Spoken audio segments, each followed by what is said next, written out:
Welcome to the PP Show, where the D-Gens come to have discussions. Here at the PP Show, everyone has a voice, no matter how long you've traded in the markets. We love all opinions at the PP Show, and we hope you do too.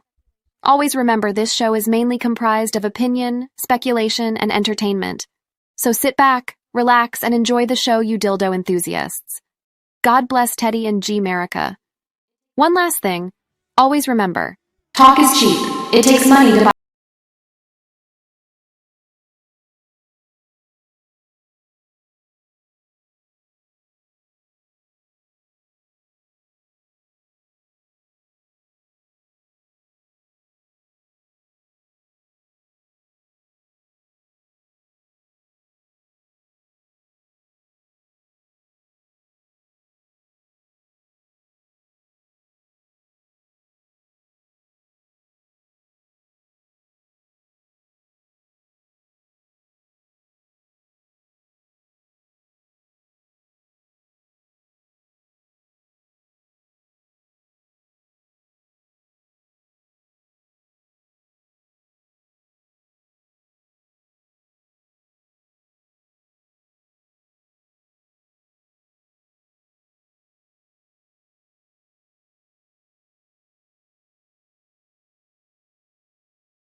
Fellas, how the fuck you doing, man? It's great to see you guys. Hope you guys have been well. I know it's been some time, man. At least a few weeks since we last got together. Not a whole lot was happening, man. You know, market was kind of going down, all fucked up. War going on in Iran. Kind of in this period of not a whole lot happening, right? But here we are this afternoon, man. Thank you guys for joining us here across all of our platforms here this afternoon as we dive into whatever is going on here. If you want my honest opinion, yes, I think squeeze season is on. I've been tracking this all the way back to 2020, looking at certain dates, certain meme stocks that we discuss, and it does look to be lining up, okay? So this entire thing looks very interesting, at least in my mind, right? So we'll be diving into a couple things this afternoon, obviously things pertaining to GameStop. We're going to be touching upon some AMC as well because it has been ripping since Barking Puppy called it out. We'll comment a little bit on what's been going on with Kevin Gill as well and a few other things too. So good to see you guys this afternoon. Let's get into legality. We'll jump straight into the show, man. We won't waste any more time here at the PP Show. Great to see you guys all here. So keep in mind, man, I am not a financial expert, nor am I a financial advisor, all right? So please seek the avenues to do so. You're not going to find it here. A lot of this is opinion. A lot of this is speculation. A whole bunch of it is entertainment, if you haven't guessed it already. We like getting together. We like talking about the stocks, and that's really all there is to it, man. So keep that in mind. Keep in mind, any guests who come to the show, man, nobody here is a professional. So if you hear any opinions, speculation, TA, things like that, keep in mind, man, nobody here is a professional. We like getting together. We like talking about the stock. That's really all there is to it. So let's fucking dive into it this afternoon, fellas. We got a quite a bit of stuff, tinfoil included, to cover here. So chat, please give a warm welcome to none other than Michael.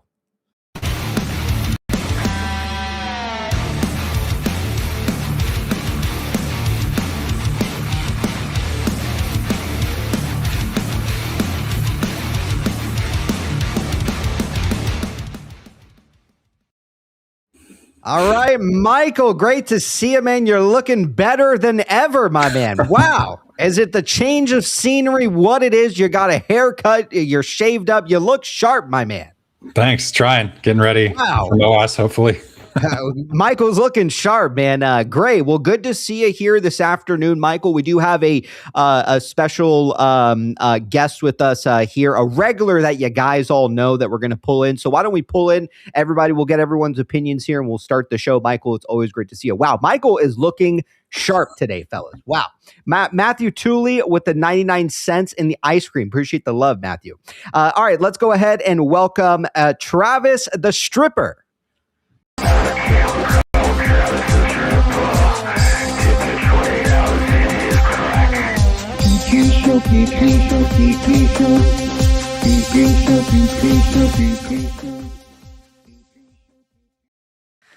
Travis, what's going on, my man? It's been way too long since we've played that intro here at the show. How you doing these days, my man? I've been well, man. Been busy. Been super busy. Life has been busy. Work has been well.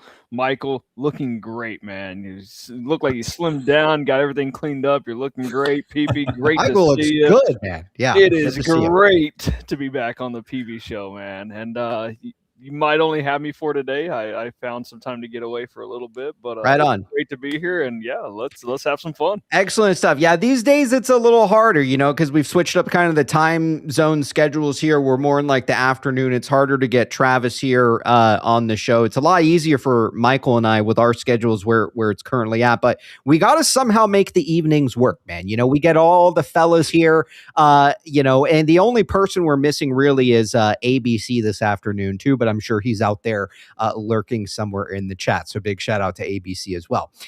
Fellas, what are your thoughts on what we've been seeing here, right? I mean, and there's some stuff we're going to be diving into, obviously, this afternoon. It looks like possibly meme season is back, right? We have AMC up over 80%. We have GameStop moving as well. GameStop did kind of tack back a little bit here. New BBBY is also ripping. The warrants are as well. Things are looking hot right now. Where do you guys stand on what we're kind of seeing here? You think this is a fake out, possibly some kind of a bull trap? Or do you think that possibly we are, in fact, seeing this meme run that we have been expecting for the last few years. Would love to hear your guys' opinions on that. Whoever would like to start, please. Go for it. Oh, I got plenty of opinions on this. I believe what we're seeing is a lot of swap expiry coming up at the mid to end May. You're going to see a beginning of a cycle where, let's say I had a million shorts, or let's say 100 million shorted shares of GameStop, and I entered a swap in 2021. I did a swap for 5-year expiry, thinking that retail was going to go away. The opposite, JP Morgan Chase said, sure, we'll take your shorts, we'll go out, we'll buy the shares on the open market. Now our shorts and what we own offset, and all we're doing are collecting fees. That's what you saw in 2021. Now you're seeing the expiry of those swaps come into play, and anybody who shorted more is going to try to re-enter those swaps with JP Morgan Chase. And I'm using JP Morgan Chase as an example. I'm not saying it's them. But they're going to go out into the market. They're going to buy the shares on the open market so they can offset any new swaps that they're entering, so they can be net neutral, short, long. They're also net neutral for fees of those swaps. I think that's what you're going to see over the next month, maybe 5 weeks. But beyond that, I mean, you could see some volatility in GME, AMC, anything within the baskets that we know of, BlackBerry. I've seen that. Yeah, they're all running. Yeah, everything's kind of popping a little bit. I think what you're starting to see is them trying to flatten the curve and start those swaps a little earlier so that the curve doesn't spike too much. Beyond that, I think that's all we're kind of seeing at the moment. We've also been seeing. Sorry, go ahead. I was going to say, again, could be some volatility. You could play some options and have some fun with it. You could make some money. Tread lightly, tread carefully. But over the next 4 to 5 weeks, I think you're going to see volatility in anything that's in the basket. Yeah, and the same thing too is what we've been seeing for the last couple months unfold as well. Is obviously private equity is in this like standoff with people who have put their money into these private equity funds and they're unable to withdraw them, right? Everything kind of showing that, there's some weak points when it comes to some of these, private kind of funds that are, it reminds me of 2008, right? Like, I mean, the biggest thing is one of the major ones was Michael Burry, right? Where his fund kind of did the same thing. People wanted to pull their money out. He didn't allow them to. And again, that's kind of what we're seeing today. And that's why I think we're seeing a major melt up here. And yes, we haven't seen like the full squeeze like we saw in 2021 quite yet, right? AMC from $2 to $70, GameStop, more importantly, from nearly, $4 of its low all the way up to 500 plus. So we have not seen the full blow off top yet. But I do see again, and we'll cover it kind of on the show here. I'll kind of map it out there. Especially Bed Bath and Beyond, right? Because Bed Bath and Beyond, and my apologies, I mean Overstock, because it wasn't Bed Bath and Beyond at the time in 2020. OSTK specifically, if you actually look at it, March/April is where you actually see it move from $3 a share all the way up to 80, right? This was in 2020. So there was a lot of moves happening prior to the GameStop, sneeze, right? That we've kind of all grown to know. A lot of people immediately, they think, 2021, they automatically think GameStop. But some people were not tracking some of these other stocks that were in fact squeezing right beforehand around this time too. And I think that the timing is very important and very interesting, right? Because one of the things that I typically go back on is kind of how Roaring Kitty says you need to go backwards, right? And I think these words are very important, the words that he chose. And if you actually track it back and you take a look at OSTK back in, March/April of 2020, it ran significantly harder than, anything before we saw GameStop kind of run in January. So the timing is very interesting, might I add. So I think it also takes a while for the option chain to fill out. I think that might be part of it. We're still kind of far above max pain. Also, the old options, there was today was a big amount of old options that could have still gotten the warrant attached to them if exercised. So the market makers really didn't want to let it go too far. But I don't know. I mean, I think I don't know. I think a lot of things are happening. I think that the financial landscape that Ryan Cohen's looking for, like legally and politically, to be able to do the merger, I think is like almost there. And so I think we're very, very close. Yeah, things are most certainly heating up. Real quick, we have a comment here in the chat from Synth. It says, great post on SS today about the Project Rocket convertible note filing plus bonds, particularly the notes being legend per SEC Rule 144 and what that actually means. We should take a look at this. Do we have this available? Wait, who posted? Was that Ultimator? U/Ultimator 5. Like the Ultimator 5, like from Twitter? Yes. Yeah. Wow. Yeah. Great post. Somebody I follow very closely. Amazing with what they follow with the markets and how everything works. So shout out to them for keep up the great work. I love everything that you put out as far as like market metrics and everything. So, you posting here. As far as the convertibles and everything else, I have not seen that particular post on Reddit. I've been staying away from Reddit for a lot of obvious reasons. But there's a lot of stuff going on with the current QSIP as well that I think we should maybe touch base on or touch on if we have an opportunity. Sure. Yeah, I would love to take a look at that. Where do you guys want to start at? Because everyone's been losing their fucking minds again because Ryan Cohen is talking about Trump. Maybe that's a good place to start out at. I don't know where you guys would like to start. We can take a look at some of the charts, what we've seen today, or we can start there. There is some very interesting stuff surrounding this tweet from Trump. So if you guys want to start there, we can start there and then make our way around the block here. Yeah. I mean, if you think about who did Ryan Cohen take pictures with, he posted about the UAE. He commented on them. He took a picture with people from Qatar. Right? He did. Yep. So all the and then who did Trump say, hey, thanks for helping with this problem? Well, he was referring to he said UAE, Saudi Arabia, and Qatar, right? So they all want to not be one-dimensional economies. So they want to join America in like tech, AI kind of stuff. And so I think that what Ryan's going to do is they can't buy American companies, but if GameStop is the lead on a really big acquisition, he could put up his $9 billion, and then all those Gulf countries could put up their substantial amounts, 20, 30 billion each, or who knows, maybe even a lot more, to be able to buy something really big.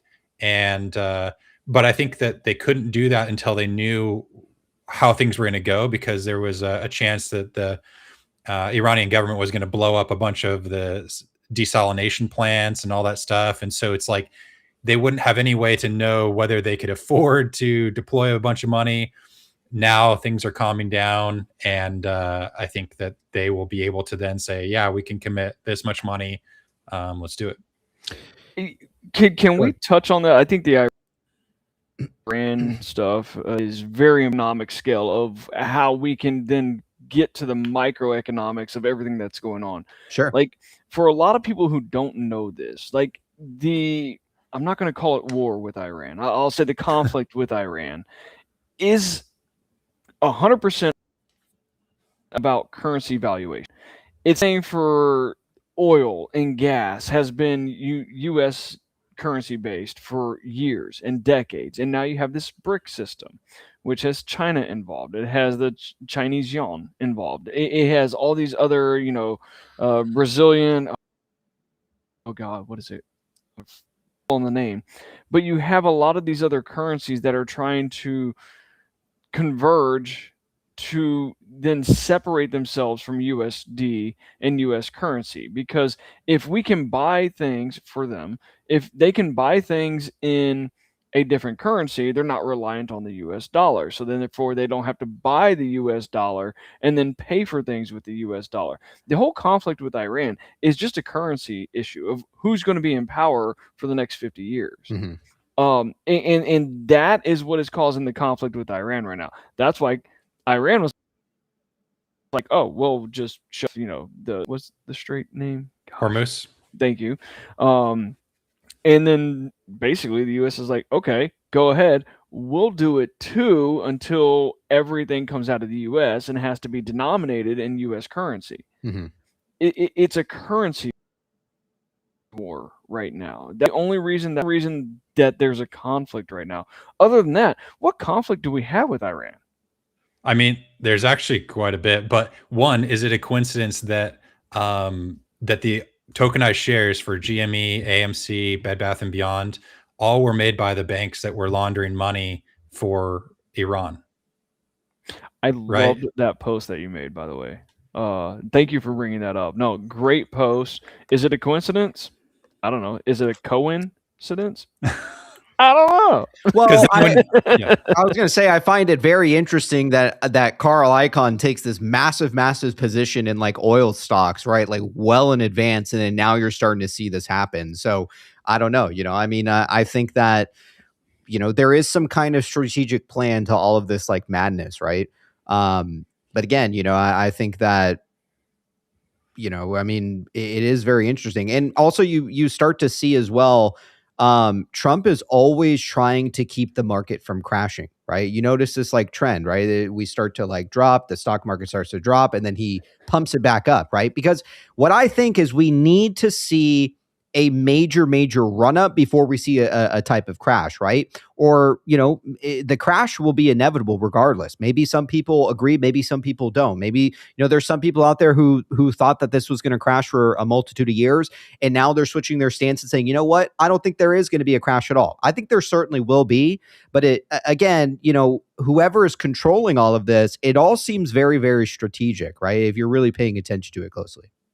It's pretty easy to follow the money. I actually kind of found a pretty huge fraud. There's this company, kind of similar bankruptcy as ours, which is called Starry. They do internet stuff, and basically they set it up just for the Biden Kamala internet bill, where they've had billions of dollars that they gave out, right? And so they started this company, got some big contracts from the government to do low-income housing, and then they like lost those contracts, but like and the company went bankrupt just like that.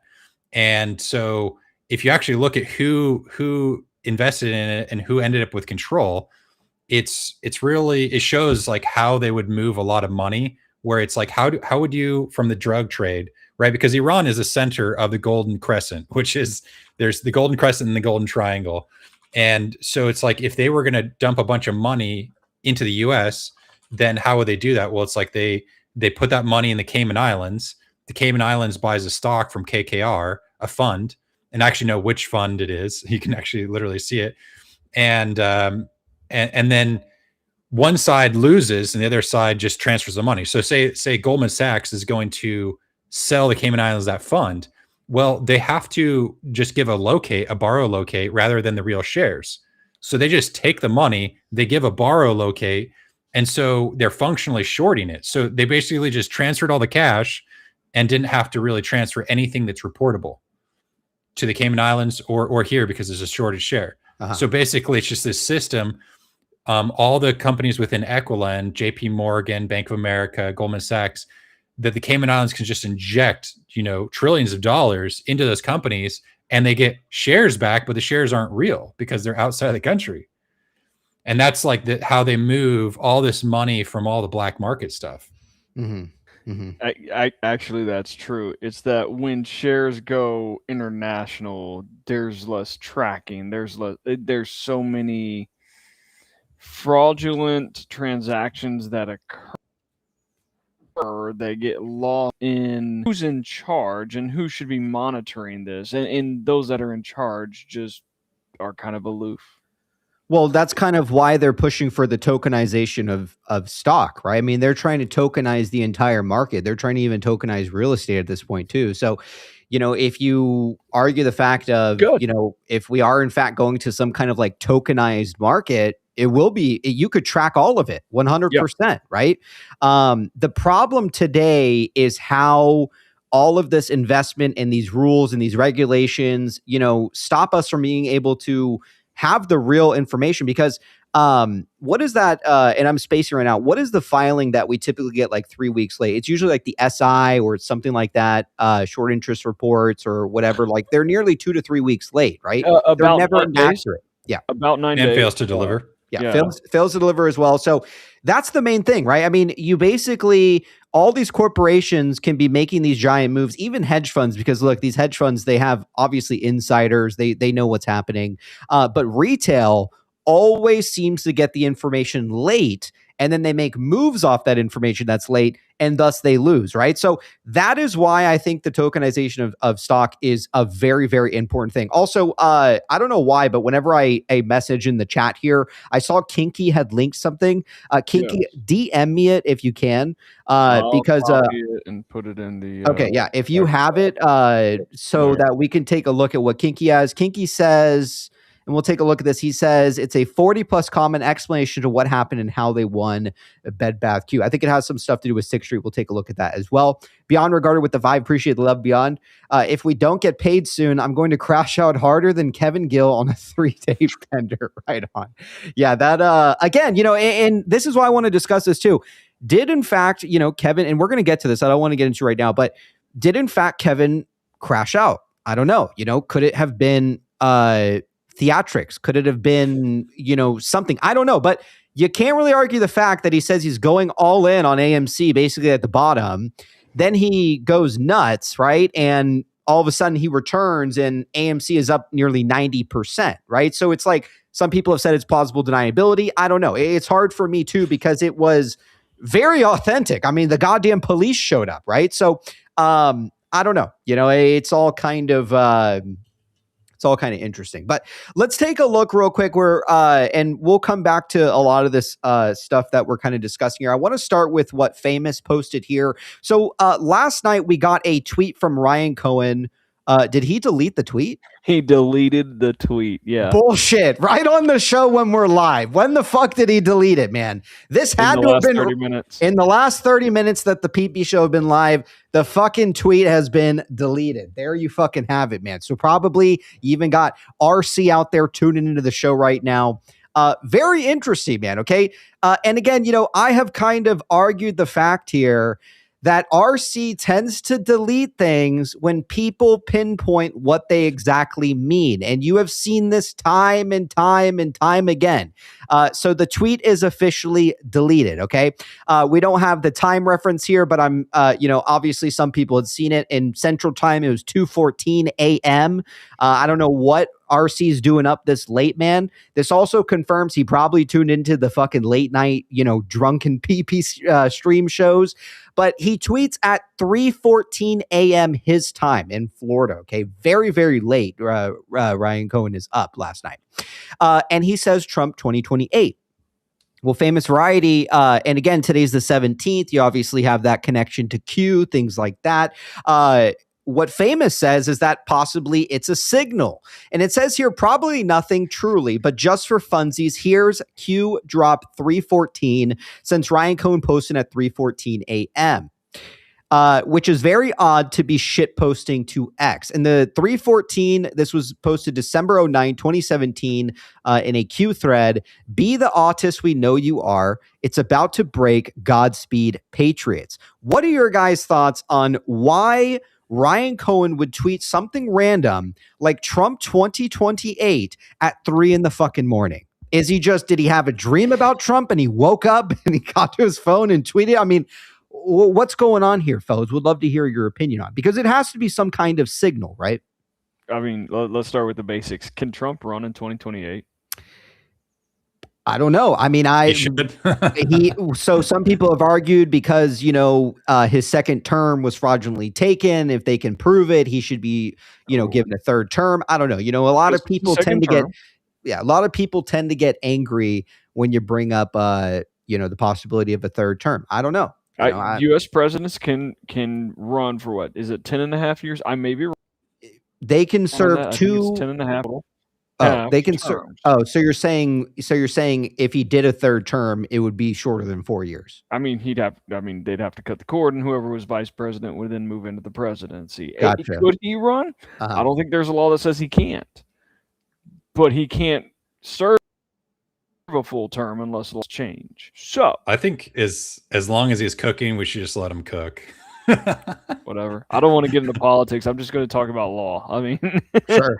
But in a sense, why would Ryan Cohen be tweeting this, right? I mean, why Trump 2028? Do you think that it is in fact some kind of a Q signal? Because, and we'll get into it too, but Greg had also signaled 17 as well. Some people have speculated that Greg could also be one of, potentially RC's alts. I don't really know. Again, this is tinfoil. But there is a lot of signal to this. And today is, in fact, the 17th. So it could be seen as something. I think, when you look at it, the people that were in charge, right? And as I've been like digging into all the fraud everywhere, it's obvious that the FBI and the CIA are in on this because it's so much fraud, so easily to see that the fact that they didn't do anything about it means like they're obviously complicit. But I think like one big part of this whole thing was those Epstein banks created the tokenized shares, right? And any bank that was crypto native, which was literally every big bank, they were allowed to use cryptocurrency with pretty much no regulation. Mm-hmm. So they would port in those tokenized shares and just have infinite locates.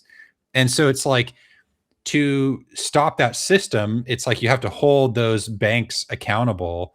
And all of them are international, right? So it's like all the brokers here, it's not like it's a person saying, yeah, I approve this order or whatever. It's like all automatic. And so it's like all those liabilities exist in the United States, but the counterparty is somewhere else outside of the country. And so it's like you literally have to go get the shares and force them to pay. And that's why we need what Trump's doing, which all of it literally leads right back to actually the city of London. Mm-hmm. And the Vatican has been doing a lot of the money laundering for Iran and for a lot of things. I mean, it came up in the Jeffrey Epstein files where they're like, yeah, they're not, the money we transfer through the Vatican Bank is not traceable. That's why we use it, right? So, you have these different places that have, Switzerland is the third one of who is really calling the shots. And so it's like all these people have to actually decide to close their short positions, which are massive. Like I did some of the calculations. It's like it would take these banks down if they close their short positions just on Bed Bath & Beyond. And actually not even close their short positions. If they just paid whatever, $15 a share, it would still take them down. Oh yeah. So for sure.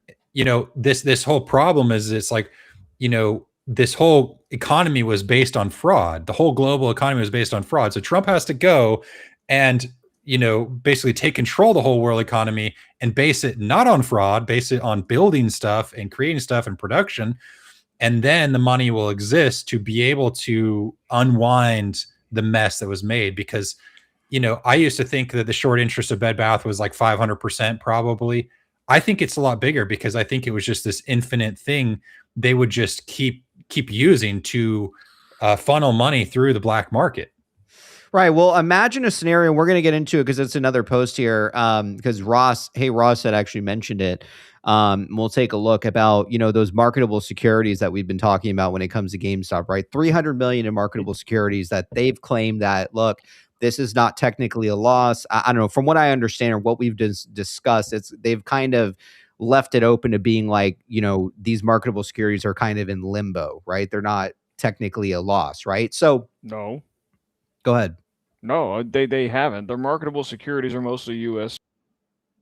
Treasury securities, and they invest typically with a 90-day expiry, and so they have to disclose it on their financials. It's about when they hold them, when their financials are due. That's not the line that's the most important. The line that's most important is we had to realize a loss in a security that we didn't sell. Yes. Different than investing in U.S. securities. Completely separate. Huge deal in the difference. So if it's 300 million, how many shares would that be? No, it's 300 million in U.S. Treasury securities. I mean, they're just collecting interest. So there's a post I think that's true. I think it's disclosed. I'll come. Let me pull up this post so you can take a look here at what I'm referring to, and then we'll come right back to the Trump one. Why would they write it down as a loss if it was a U.S. Treasury? That part, they didn't write down as a loss because it was U.S. Treasury. They had to realize a loss in a security that they didn't otherwise sell. Oh, so That the is 300 correct. million isn't the amount that they had to realize of a loss. Was is it what you're saying. 300? Was it a $300 million loss? I don't think they ever disclosed how much they had to write down. They did. They just had I to thought that's what realize. I thought that's what it was, that they said it was a 300 million. So I'm just saying, like, if their cost basis is like $1, that's still 300 million shares, Yeah. which kind of shows how many shares are probably out there. Because if they were like a Bed Bath and Beyond wasn't $1 a share at the time that they would have purchased. It was like 22 cents. It also lines up with the time frame with the HBC kind of deal that we saw for 300 million. This is why it's very important. And one thing I want to point out too, there has been more than one occasion, okay, where Ryan Cohen will basically post, or we'll see it in a filing that he's bought, just recently, actually, I can point this out, is when he bought the 500,000 shares recently, right? I think it was sometime last year. That same day, we got a response from HBC. We also saw another time he bought another set of shares. And in fact, we got another filing from HBC. Now, I don't find these two things to be a coincidence. No way. I believe it rather to be a signal. Now, the thing that I'm talking about here regarding this 300 million is right here from Theory N. Okay, you guys should be able to see this. It says GME held 300 million of marketable securities precisely around the time that HBC allegedly made a $300 million offering for Bed Bath & Beyond. Let's just say, for hypothetical purposes, that the Bed Bath share price during the valuation was $1 a share. That would mean if we get $500 per share for the fraud, GME will have 150 billion in cash. That would be instantaneous. That would instantaneously make their market cap over 100 billion, qualifying RC for his bonus package before the vote even comes through. Now, that is up to debate whether, when, or where we're actually going to see this happen. But again, the entire HBC thing has never felt right from the beginning, okay? There are things redacted. There is information under seal. And yet you cannot argue the fact that, when Ryan Cohen has posted his two recent buys, we got responses from HBC on the same day. Now, again, you could call it a coincidence. I personally don't think so. I think that, let's say that they did. And again, people tend to forget there was a Dragonfly HBC filed as well. Okay. So I think that it's possible they're maybe using some kind of like transactional vehicle here to hide the fact that they're holding these shares. Now, let's say there is a possibility that GameStop does in fact hold that 300 million investment in Bed Bath & Beyond, and Bed Bath & Beyond comes back for all of us investors and also GameStop itself. You would have a scenario here where short sellers who went 100% on Bed Bath & Beyond would be on the hook, potentially having to use GME shares, okay, or some, I don't know how they're going to pull this entire thing off at the end of the day, but you have the ability where these short sellers who went 100% in on Bed Bath & Beyond now have to cover with GameStop shares, while you have a huge short position as well on GameStop at the same time, right? So think about this for a moment. First, you squeeze the Bed Bath short sellers, right? And they're squeezed for billions, right? Hundreds of billions potentially. Then on top of that, GameStop's price dramatically goes up due to this. And now you have all the short sellers like Citadel and all these other short hedge funds that now have to cover on this new price of GameStop. I don't know. To me, it kind of seems like, look, that does seem like a perfect play, in my opinion, and something that would take multiple years to pull off here. But yeah, please, Travis, anything you'd like to add, or Michael? I have one apprehension here. I do believe that 300 million of marketable securities or marketable securities in U.S. Treasury bonds or U.S. Treasury bills. I still believe that they had an investment that was immaterial at the time that they invested in Bed Bath & Beyond. Because it was immaterial, they didn't have to disclose it, but they did have to disclose that they had to realize a loss even though they didn't sell. But the investment was so small that they didn't have to disclose the investment. And for that to be talking less than, at the time, 30 million. But if you have $30 million invested in a stock that's trading at, let's say, $0.25, you could have 120 million shares easily. And this is all possible. 300 million of marketable securities were marketable securities of Bed Bath & Beyond. I think they were treasury bills. I think they were treasury bonds. I do think they had an investment in Bed Bath & Beyond. That's why they had to disclose that they had to realize a loss in an investment of a security that they didn't sell. Mm-hmm. But that amount was material less than $10 million. I would suspect closer to 3 or 4 to ensure they wouldn't have to disclose their position. I think I've thought since that came out that it was the 2014 bonds that would make a lot more sense for reporting issues and everything else, that they bought 300 million of 2014 Bed Bath bonds. Oh, and also Pulte signaled bonds too. We forget that, right? Remember when Pulte and his family had signaled the bonds too? So I mean, you have a couple instances of signaling like these types of bonds. Yeah, but you mentioned it earlier, PP, and Yeah. I was actually thinking about this on my drive home from work the other day. Is like you really have the trifecta of if they invested in Bed Bath & Beyond. Yes. Let's just hypothetically they did, and they put $5 million into Bed Bath & Beyond at a quarter of a share. You're talking $20 million or 20 million shares. And Bed Bath & Beyond emerges. You have a trifecta here because you have a GameStop price that is going, you have Bed Bath & Beyond, you're going to get paid. So GameStop is going to get paid. And as GameStop value appreciates, that are then going to come into the money that aren't shorted like the shares that, well, hypothetically aren't, that are then going, people are going to start, either buying, selling, or calling their warrants and exercising their warrants, which is going to give more money to GameStop. It really is trifecta, like a beautiful, beautiful outline of how things can transpire. And if it does come into play that way, I mean, we could be talking about, well, more money than any of us could ever imagine. That's for sure. Absolutely. Yeah. And again, it kind of lines up with, and I've posed this question so many times that nobody can answer.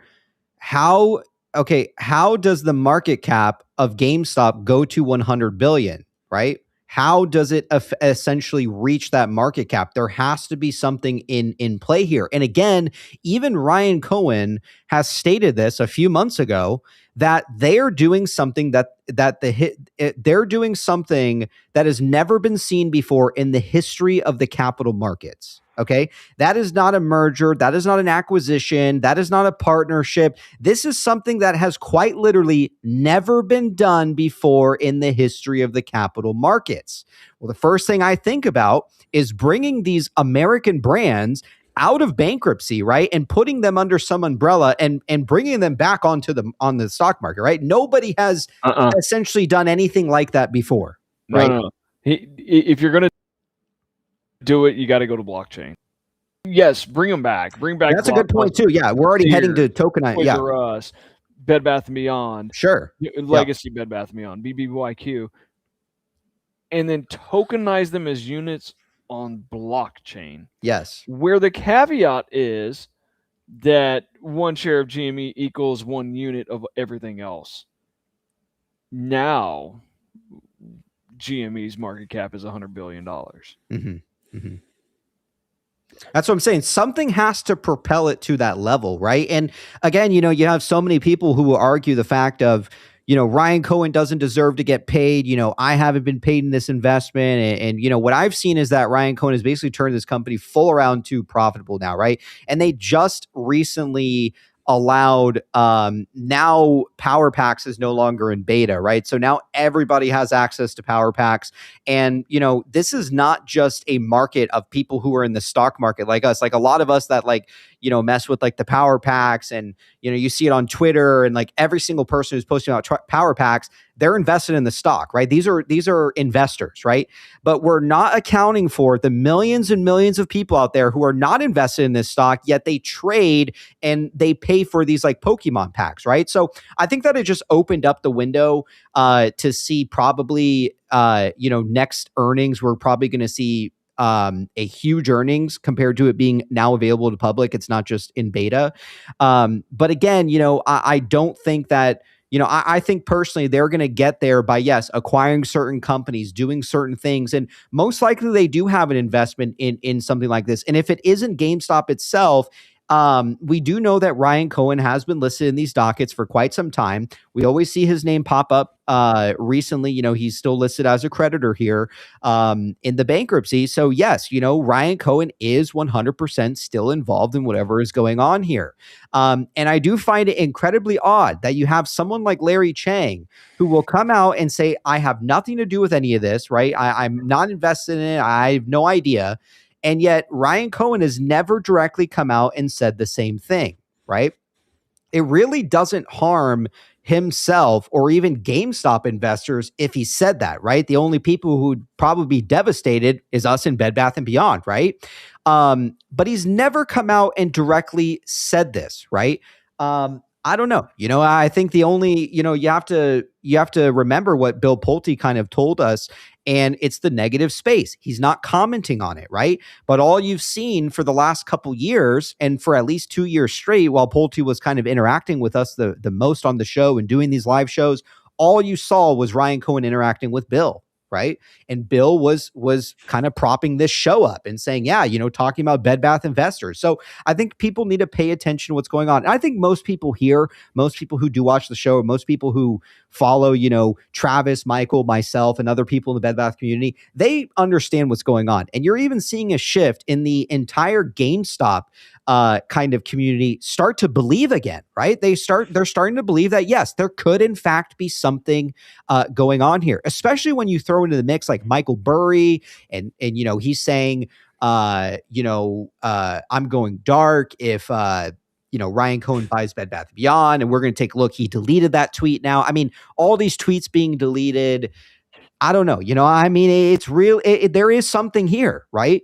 Even though we can't exactly prove it quite yet, it's because we don't have exact, information to some of this knowledge, right? I mean, we don't have, material non-public information, right? We're just going off of what we have. So yeah, please go ahead. No, I agree. And devastated about, as you said, is that the fact that Ryan hasn't responded to any of my emails.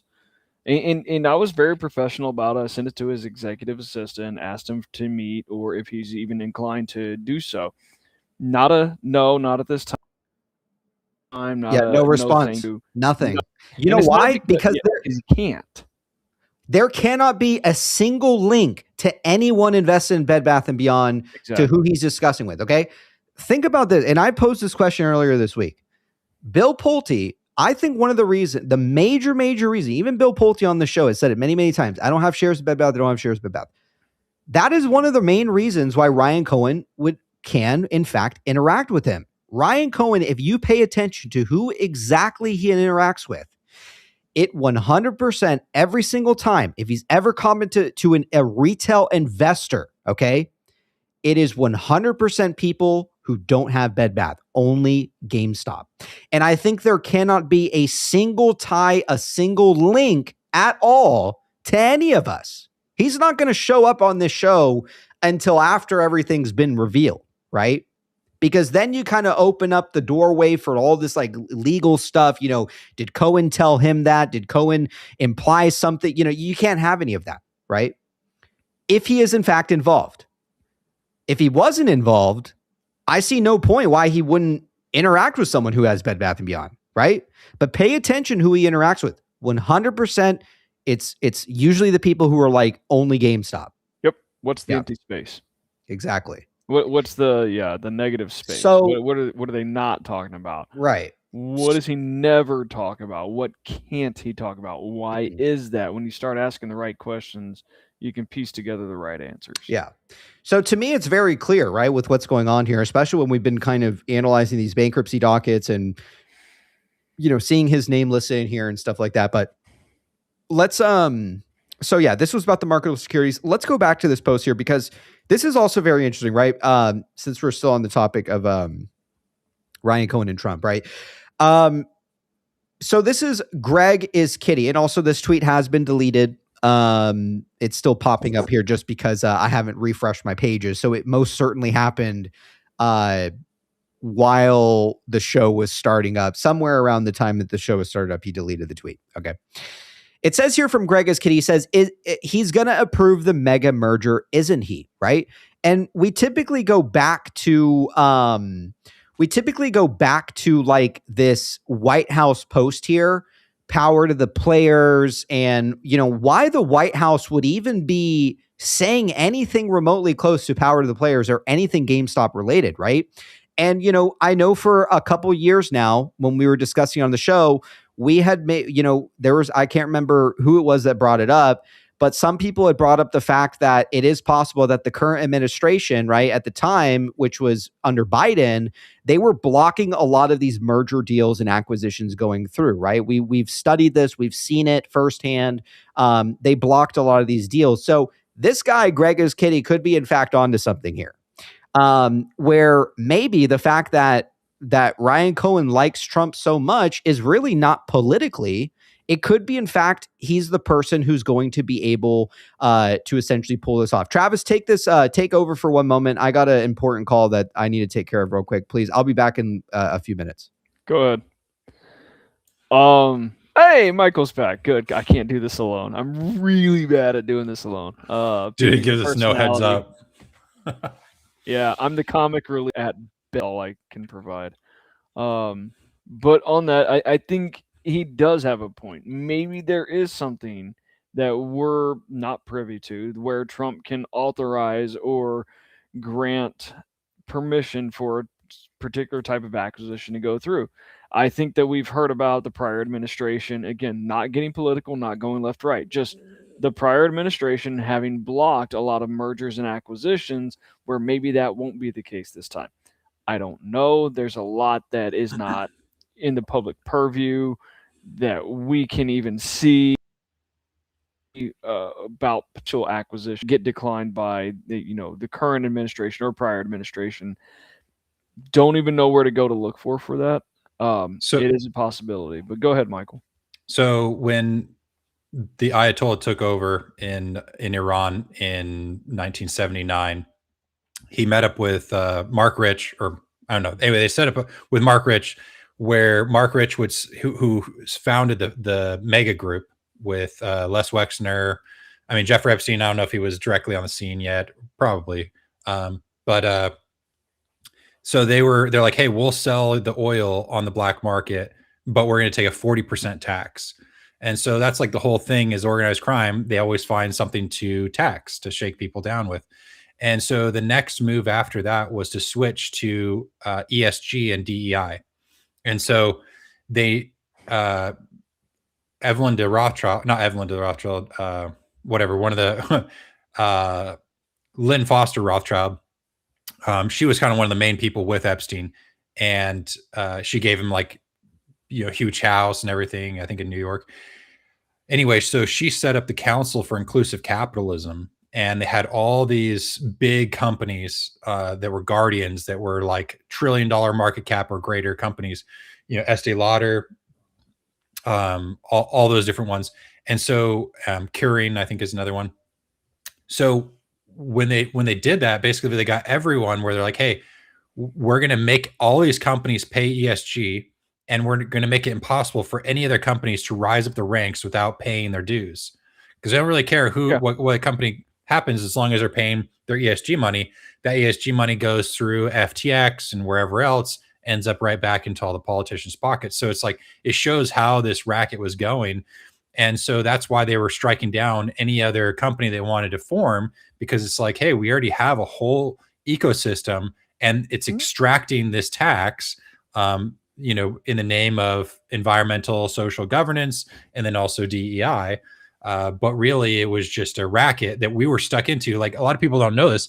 Last year, Microsoft spent $750 million of shareholder money to buy machines to suck carbon dioxide out of the environment to try to stop global warming. Almost $1 billion just last year of shareholder value, right? It's like, there's got to be a million other things more important that Microsoft could do for their shareholders other than, pay into this money laundering system of ESG. Yeah, no, I had not heard about the 750 million from Microsoft, but it is a pay to play the game system. And that is you lobbyists kind of sugarcoat your politicians that then pass laws in your favor.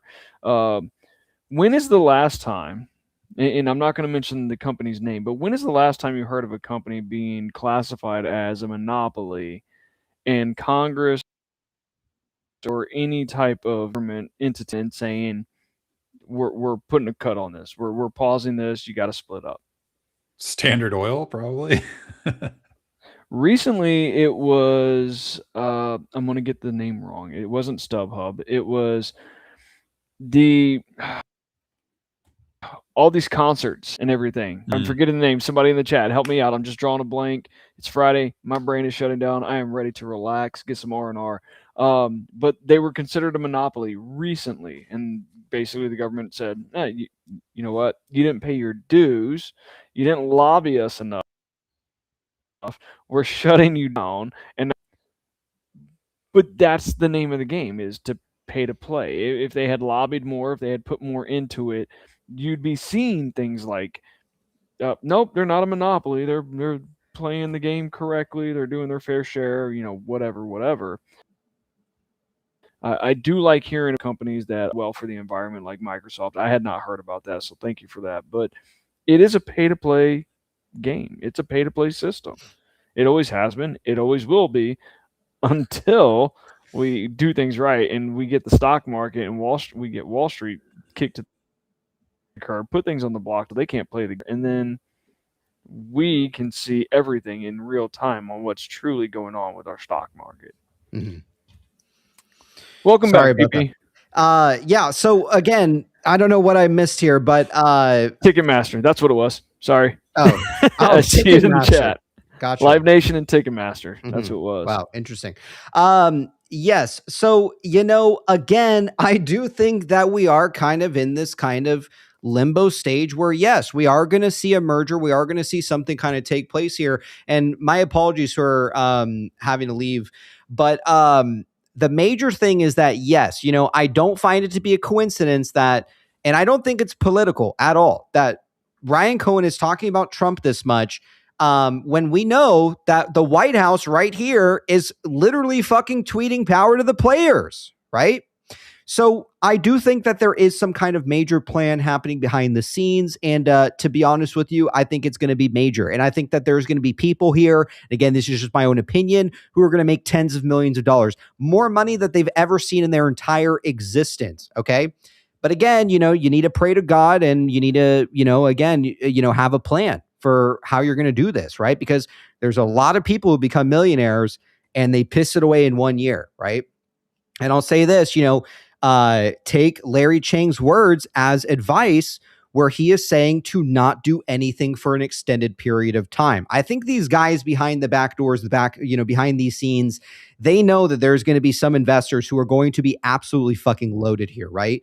And it would be devastating for them to just put all their money back into the market and lose it all over again, right? So be wise, pray, and that's the most important thing. All right, let's go ahead and take a look at, there was a couple other posts here that I did want to kind of stumble upon. I do want to talk a little bit about AMC with what's going on here. Thoughts on Michael Burry deleting the lights out tweet? It doesn't really seem like it was something that needed to be deleted, but here you have it. Right here we have this response from AJ to Michael Burry. And you can see here that the tweet has been deleted. Are there any thoughts, Michael, that you have why that kind of tweet would be deleted? That one did, in fact, mention Bed Bath & Beyond. So it had the ticker BBBY. I think people have to say things for record. It's like if he's like, hey, I bought this because I understand Despower financing. I had no idea that Ryan Cohen was actually involved. I genuinely thought so it's like it's out there, because he probably didn't have definitive knowledge that Ryan Cohen bought. He just was like, hey, well, I know how Despower financing works, and I want to be a part of that. So it's like it's a way I think for him to post that, it's a way to say like, hey, I'm allowed to own Bed Bath shares and not get in trouble because I put it out there. I agree 100%. I think that, you know, he has to be very careful with kind of, I mean, he literally got sued over an emoji, man. You know, I mean, the guy's got to be incredibly careful.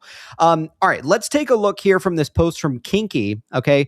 We're going to go through this post and take a look at what he has to say. Travis, before we move on from that, did you have any opinions about the Michael Burry tweet being deleted? It's the only tweet where he mentions Bed Bath & Beyond. Any comments that I have would be speculation at best, so no. All right, well, we like it. What do you have? What do you? You got nothing? No, I mean, because that's the only time he's ever tweeted BBBY. Yeah, ever. but if he had any type of material non-public information, he couldn't tweet about it. And if he did, almost immediately. But the fact that he didn't, he waited. No, I really don't. I think maybe. What if he changed his mind that if GME did buy or have bought Bed Bath & Beyond, that he's not going dark anymore? I mean, seems like a change of heart. We're speculating. I prefer to present the news as it is rather than to speculate. Okay, well, if it's breaking, you need to put it in all caps with a little alert siren. Yeah. Thing, yeah. So many people get pissed at me for that shit. So many people in the comments like, PB, shut the fuck up and all this shit. Look, I love you guys, man, but you know, we got to combat these fucking algos somehow. How the fuck you think these algos and everything, these assholes who are writing up these bullshit articles, we got to combat these algos, man. And yes, you know, we do in fact have sources all across the world, right? Especially in Japan too. And someone in Japan did mention that there's more trending with GameStop and also meme stock talk over there as well. Supposedly a hedge fund had went under recently. So I don't know, man. You know, again, I think that it's very interesting kind of how we have everyone reporting all around the world as well. So, I mean, because again, you know, the PP show, we have people from Korea, Japan, Russia. I mean, they're all over the world who watch the show. So, all right, let's take a look at what Kinky has to say here. I think this is an interesting thread here when it comes to the 6th Street stuff. So, excuse me. 6th Street? I think 6th Street is mentioned in there, yeah. So it says here from Kinky, he says, I don't want to rush a video out and have poor quality. I want to take my time on it. So I will make a thread here on how Ryan, Cohen, and 6th Street have controlled everything from the jump. Here is a thread. Enjoy. It says, start here and put this link into any AI you like. He says, ask it whatever questions you'd like to fact check. Anything I claim below, because I will not be providing screenshots, just text for us to read. Excellent. Yeah, we have a lot of stuff to get through, so this is actually perfect. So Kinky says, in this FILO agreement, 6th Street first, in this FILO agreement, 6th Street first of its, yeah, that's not English. First of is their own agent. Normally Okay. Gotcha. Normally in lender agreements, there is one agent that everyone answers to. This FILO was designed to have two separate agents managing their own loans/liens. Okay.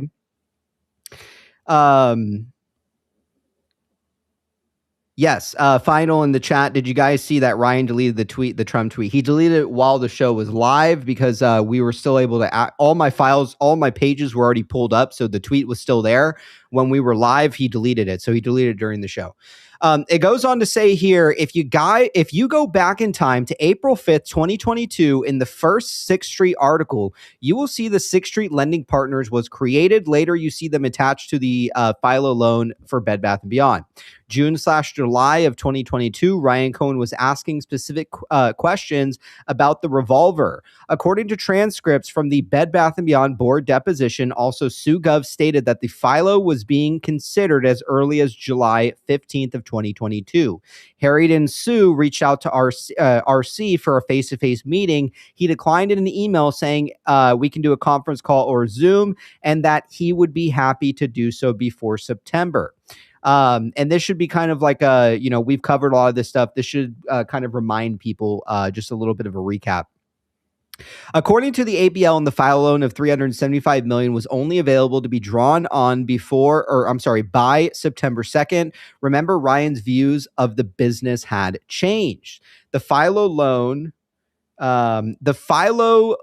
according to multiple media sources, was contingent on securing Bye Bye Baby as collateral. That is exactly what happened. This FILO loan secured all intellectual properties, IP, and trademark/brand, unlike traditional FILOs, which a sub loans to the ABL 6th Street was their own agent. Look up what this means for their own personal power and decision making. Yes, go ahead.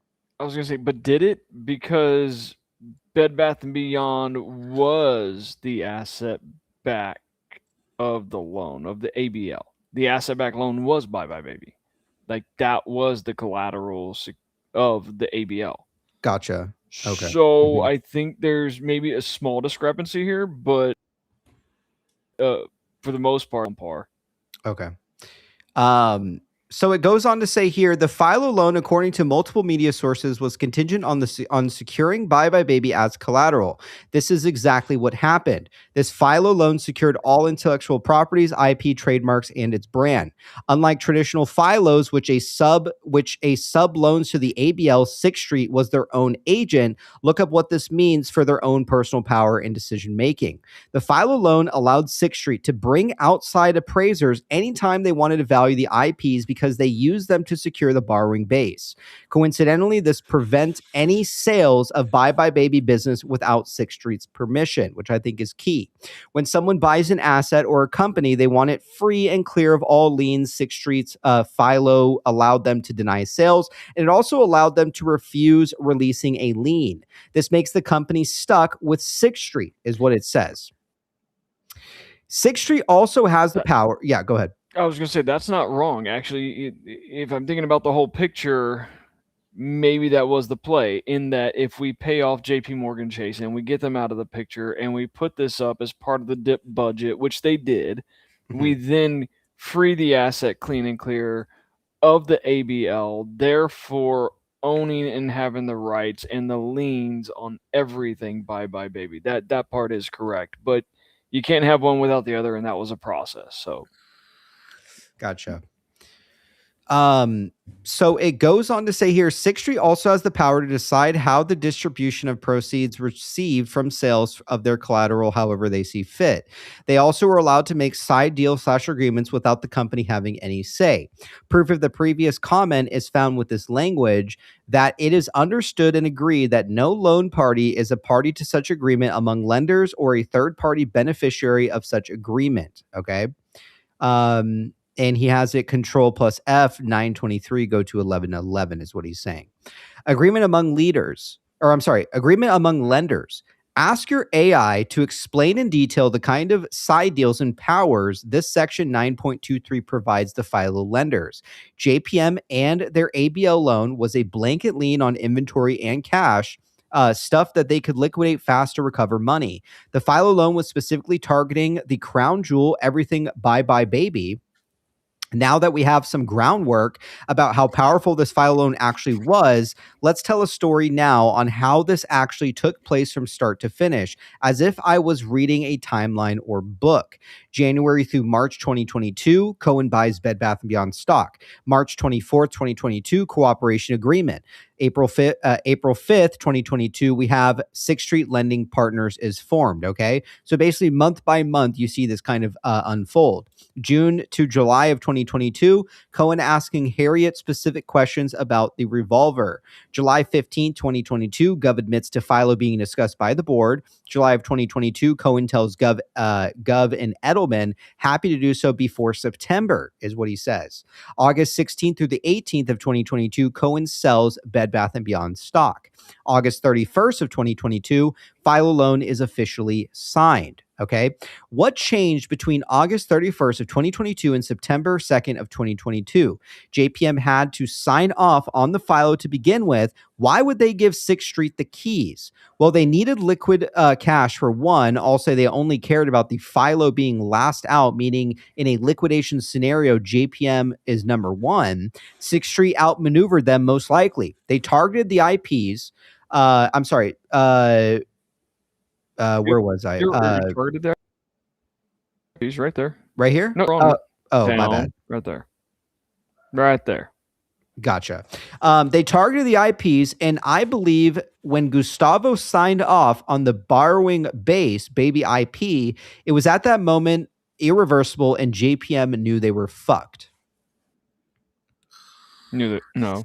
They also wanted to sit in through the entire bankruptcy as well. What? Yeah. Travis? No, you're fine. Okay. Go ahead. It says here, Gustavo, whether you say witness protection or he was thrown off the Jenga tower, I don't really care which you pick, but suicide is at least logical answer of the choices. His pump and dump lawsuit was a planned sale, aka easy dismissal. Ryan got the keys to baby on August 31st. It says, fast forward to November of 14 through the 16th, 8 investors exchanged their bonds for common stock. The new bonds, they tried to get old bondholders to exchange for failed. And I believe at this moment is when they knew bankruptcy restructuring was their only option. The following, I just realized, like, if Gustavo and Ryan sold at the same time, and if Gustavo's in witness protection, like, that's kind of interesting. If they both were, I don't know, if basically the FBI, whoever was part of it, was like the reason why Ryan Cohen sold. Mm-hmm. You don't think so? I'm biting my tongue because you just say you it, always have to tread lightly with these very delicate conversations. I personally believe that Gustavo's in witness protection. I don't believe. Do you really? I do. I just feel like there was at least witnesses that saw him fall from the building. I'm sure there has to be, right? I mean, there's no way, like, how do you even cover this up? A body hitting the ground from, 50 stories up. To each their own. There's not enough information online. We're talking about 2022, 2023. Sure, yeah. Everything's on the internet. But you can't find anything on the internet about that, really. And then all of a sudden his wife basically goes dark on social media. Find something about her in the last several years. Go ahead. I challenge anybody. She went dark too. Oh. I mean, I have reasons to suspect and possibly that I witness protection, but that's me. That's interesting. Also, X is down. Some people are saying in chat, but we're not down because luckily we have all the files already up on the screen. So any page we shift to is already pulled up. It looks like X is completely down right now. That sucks because oh wait, I'm sorry. X is back now. Okay. Let's take a look here. Yeah, for the rest of the stuff. Yeah, I don't know. I guess some people were saying it was down. It did look like it was down. Okay, so yes, I mean, it's obviously up for debate, whatever you believe, but either way, something happened here with the CFO. Fast forward to November 14th through the 16th, 8 investors exchanged their bonds for common stock. The new bonds they tried to get old bondholders to exchange for failed, and I believe at this moment is when they knew bankruptcy restructuring was their only option. The following week, Ryan Cohen posts this that you see here. Yes. Sorry to go back to this, but I'm just thinking, like, if it was, if the government was involved and it was like, hey, because why would Gustavo sell, profit a bunch of money, then just kill himself? I'm just saying, like, it's kind of weird. But if it was like, hey, we're gonna need to collect this money later for whatever, and if the government was saying, hey, you have to, it's gonna pump, you're gonna sell, and then and then you go into witness protection. The whole thing is so bizarre. Yeah, right? I'm just saying it seems like we know this has been a RICO. Like, the more I dig in, I don't know if everyone can follow my thought process, but like, it is very obvious that this is not just a RICO, but the RICO, and a very core part of this whole money laundering, global money laundering thing. So I just think that it's like they would know exactly who was in charge of it. It's like, these are the people trying to kill a company. So it's like, every time you always look at the CFO, they're always from PricewaterhouseCoopers, right? They're always, or BCG, it's just always the same. And so they would know exactly if it's like, hey, this is the basket they're shorting, to move money around. And this is one of the CFOs. They would have to go talk to him. Right. Yeah. Yeah, I know. The whole thing is just that. Even someone in the chat here, Be Frank, even says like it's always been a very interesting part of the Sega. And I agree. Like it's just it's never really made sense because like, yeah, I mean, you could argue the fact, if he killed himself, for instance, why didn't he wait until he, because like nothing happened with the board, right? It's like we haven't seen anything happen yet. Mark Triton's walked away free as of yet. We haven't seen anything, but Mark Triton's walked away. Stu Dove, Edel. I mean, no one has gotten in trouble over this, right? And this was direct fraud, right? So I don't know. The whole thing is, I will say, it's always been highly, highly odd, right? So basically, where were we? So we see this move happen the 14th through the 16th. 8 investors exchange their bonds for common stock with this whole bond kind of fiasco thing here. And then we see Ryan Cohen post this Teddy makes Thanksgiving great again, November 23rd, which lines up just a few days after this, right? Like, let's say roughly like less than a week later, this is in fact kind of what you see him posting about Teddy, right? You have GameStop also included here. Now, it goes on to say, why is this interesting? Well, I believe it's comms from Ryan to whoever he was working with. Also, around this time, the Teddy books were published and went live on his website. To my knowledge, this picture doesn't exist in the Teddy books. And Kinky is correct. It does not exist anywhere else besides this exact photo right here. It also says, what about the picture? What about that picture is comms? Look at how many times the number 3 is present. And we've talked about this before. 3 pies, 3 belt buckle, 3 loaves, 3 turkey limbs, 3x3 blocks, 3 shades of blue. It's all 3, right? And we've kind of discussed this, that this kind of leads us back to like that NOL theory, right? Where maybe he was in fact implying something to do with the 3-year window, right? And I don't know why so many DD writers were talking about 2 years only for us to find out it was a 3-year window. I don't know if they were confusing the IRS ruling to like the tax law with NOLs. I mean, but because tax laws are complex. Gotcha. I pay tax for accounting. I mean, you do it for a living, so you must love it to some degree. But I don't do tax. Right? We have a tax department that does tax. Gotcha. GAAP and tax are different. And my latest tweet latest reply is about that on Twitter, is that one is accrual basis. These are totally different. Mm-hmm. You have to use accrual basis and then convert it to cash basis in order to get your tax books. And you have a book tax difference. And then you have NOLs, which are a deferred tax asset in a way, that are never going to be on your accrual basis because it's a cash basis type of asset, but it doesn't get put on your GAAP books. It's not in an SEC file, and it's never going to be there. Now we're seeing all these other posts about them going back 10 years prior, and I don't mean to sidebar this. We'll get to it, I know. 10 years prior, preserve more cash basis tax assets in NOLs. There's another story to be told about this, and I think we should get further into it, but I don't want to digress into that. Let's go ahead and finish this post first. Sure. So we know that there's a lot of 3, right, present here. It says, look at the pies. Notice the pumpkin pie is off to the right. What do you think with a pumpkin? Carve out the junk. Do you carve a turkey? It also says, now we have an idea that we are headed for Chapter 11 restructuring. What else? December 2022, Ben Rosenweig leaves. Kirkland and Ellis shows up. Lazard shops business sales inside of the restructuring, and multiple NDAs are signed. Cohen offers $400 million plus debt for the company as well.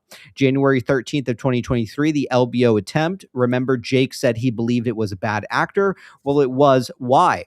Remember, the Philo has the final say on the sale of the baby business. Their borrowing base is secured with baby IP. If a friendly was attempting to take baby, Philo just approves, right? What else in January of 2023? Pamela Corey and Jonathan Foster, both appointed to the board of directors of the same 15 entities secured by the Philo. Ask her AI if Philo had the power to do this. Carol Flatten, restructuring lawyer with heavy ties to Icon, hired at $30K per month. February 2023, HBC deal, 6th Street forked out $100 million to help pay down JPM, who exercised cash dominion. Now think about this. JPM wants Chapter 7 if the FILO has liens on the IP and special covenants, forcing ABL to hold cash for depreciated assets. Why send company a lifeline? Because they are not after recovery. They are after control, and the NOLs, one lending agent wants to bury this company, one lending agent wants to take it over. Cough, cough, cough, Cohen, cough.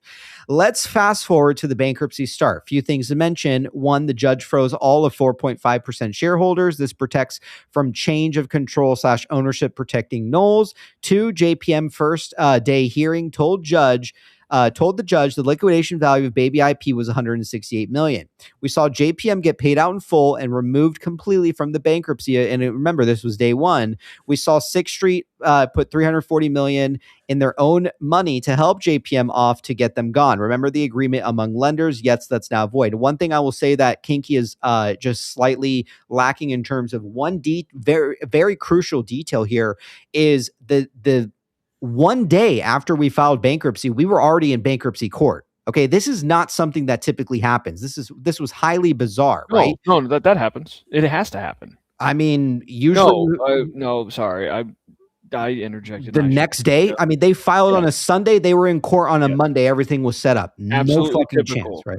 No, and here's why. Because you have to go in day one, and you have to get, once you file Chapter 11, the court runs the business.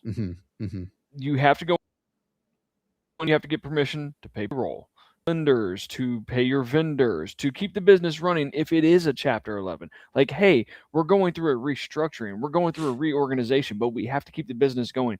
You have to get court approval to continue payments for those certain things. Day one hearings are very typical. No, that's absolutely very typical. What is atypical is freezing 4.5% shareholders. That's pretty atypical. What's atypical is going into day one hearings and have a dip budget the next 5 weeks where you're paying off the ABL. That's atypical.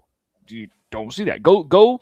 There are only typically when you go into a Chapter 11, you have about a 12 to 13 week dip budget. But you can only see 5. Only 5 weeks are in the public purview where you can't find it. But within those 5 weeks, you do see the ABL getting paid down. It's like the second to last line. It's hidden there. It's at the very bottom footnote where they hope nobody will see it. The plan was to come in and to pay down the ABL. Yes. So that 6th Street would hold all the power of the crown jewel. It was hidden there in plain sight. In hindsight's 2020, and it's a beautiful thing to look back and go, they played this perfectly. And this was done with purpose and intent. And if you go back, I don't know if it was 14, but it was one of the very early dockets with a dip budget. It's in there. I recommend everybody go take a look at it. So it goes on to say here, someone in the chat said, I've been here long enough to hear Travis correct BB on this before. Yeah. I believe it, man. I believe it.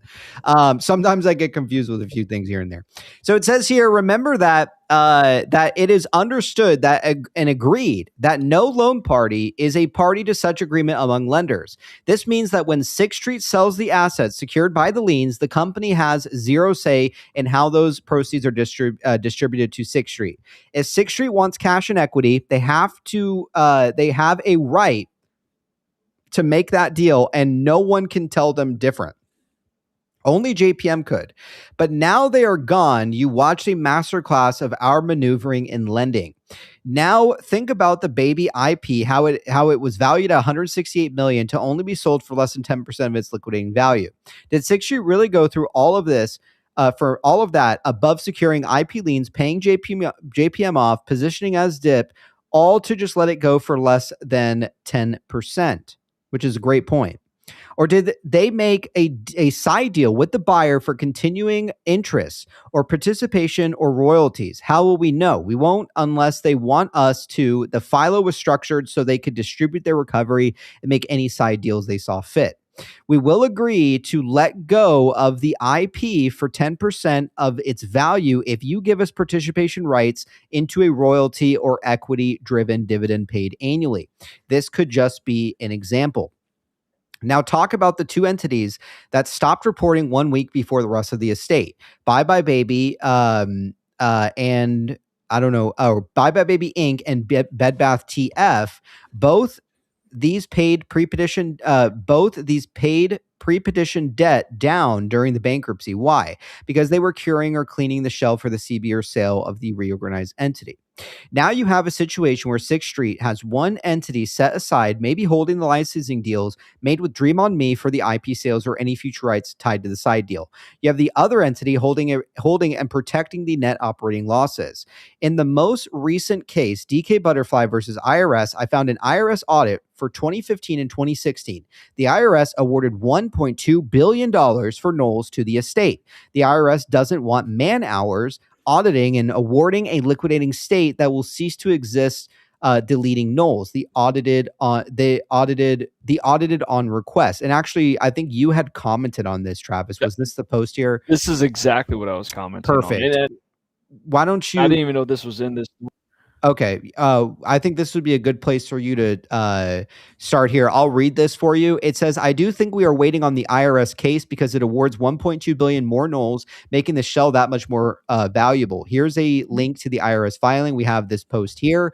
Walk us through, Travis. I will pull up. I'll start here with what we're kind of looking at. And some people had seen you comment on this earlier this week too. Yeah, so the IRS went back and did an audit of the financial statements for the fiscal years ended in 2015, 2016, 2017. What they found were $1.2 billion of net operating losses that were not recognized that can then be used and carried forward for the next 20 years. Mm-hmm.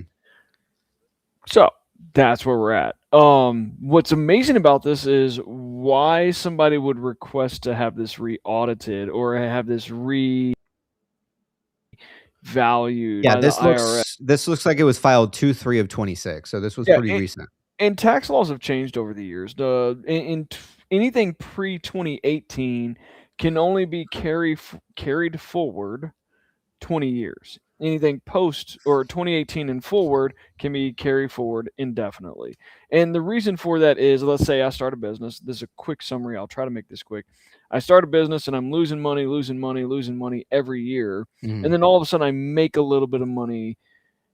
I shouldn't be taxed on that because I have all these losses. So my net income inception to date is still negative. So I use these losses so that I have no tax. It's when my income then gets above all of my losses inception to date that I should be taxed, because you should be taxed on income.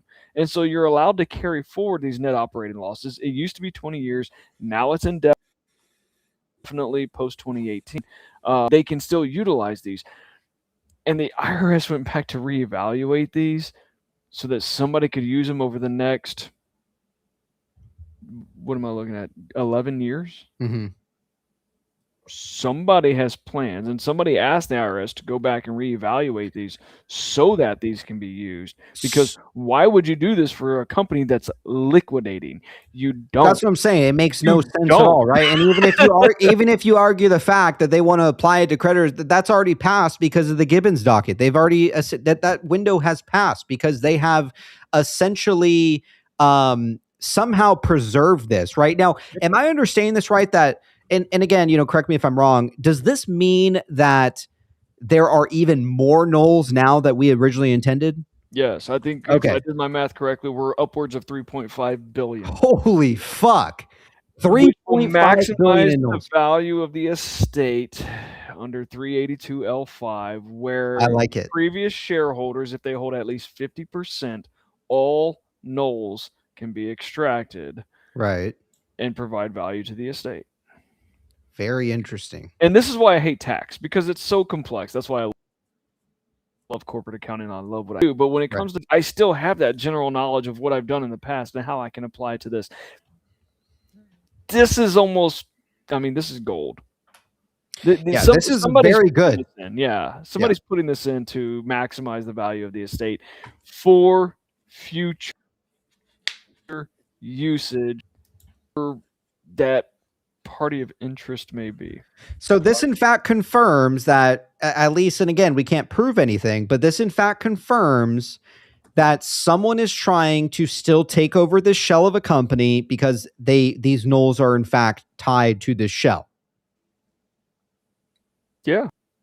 I mean, that's what this is. Somebody is trying to extract all value that's left in the estate so that they can maximize the value of the estate in what I suspect is a 382 L5. This is good. This is very good. It's awesome because $0.2 billion of future tax benefit. What are you planning to? Why do you need that much value in? Let's say it's GameStop, for instance, and let's say GameStop doesn't make that much money. So why do you need that much NOLs unless you have something you're trying to offset where you foresee correct that much value in the future? Like Berkshire, right? Like Berkshire. Exactly. Yeah. But again, they can only utilize this for the next 11 years because it is pre-2018. Anything after that is indefinite, but they have 11 years to utilize this. 11 years from the date of what date? Well, for 2015, they have 20 years to use it. So they have it gotcha. 2035. For so 2016, one could argue decades and centuries. No. Decades? Because you said 20 years. Okay, gotcha. 20 years from the period end date. Gotcha. Okay, so another 10 years. Basically. From here. Okay. Yeah, roughly. But still, regardless, whichever way you slice it, shills are wrong. They said that there are no NOLs. It's gone. There's not, but yet you have this filing here. And also, Kinky makes a good point. He says the second screenshot shows the audit was on 9/11/2024. Okay, this is 1 year after the shares had been canceled. Or I'm sorry, that's wrong. We filed for bankruptcy in April. No, that is right because shares were So about 1 year after the shares were canceled, and the reason it was filed on 2/3/2026, so 2 months ago, is because this is a currently ongoing active thing with the IRS. Okay, so this in fact confirms it. There is no doubt. Shills were wrong from the get-go, and they've been in shambles ever since, man. 2023, these guys have been in shambles, man. You're going to have to pay up. Tell your fucking boss, write the fucking check, all right? And let's get it over with, man. We have ABC in the chat here, too. ABC, I have no idea why you're not on the show right now, ABC, but ABC is out in the chat. Let's go, ABC. We got the fucking, we need the fourth horseman, man. You're the last magician we need here, man. We can't pull this off. ABC in the chat says Kinky is showing you that this was a pre-positioned and planned, and Philo loan was set 7.5 months before bankruptcy. Holly also said in a talk that you should always enter BK with a plan. Very good. Very good. Yeah, good stuff.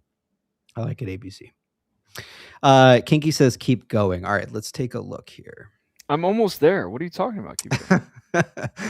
All right. So it goes on. Kinky goes on to say, this is good stuff, Kinky. I like it. I think he was going to make a presentation for the show, and I think this is also good too. Maybe if you end up making a presentation, Kinky, please, we'd love to showcase it here. Kinky goes on to say, now let's talk about game theory, optimal strategy for Cohen. 1, they need to get rid of JPM. 2, they need to preserve the NOLs. 3, they need to take control of the bankruptcy. We can all agree on this, right? What we saw is that HBC deal orchestrated all the funds received from the deal to go in paying down the ABL. Who paid for it? And I've said this many times before. This is one of the main reasons why I think that you have some kind of white hat, or white knight operating 6th Street and also at the same time HBC.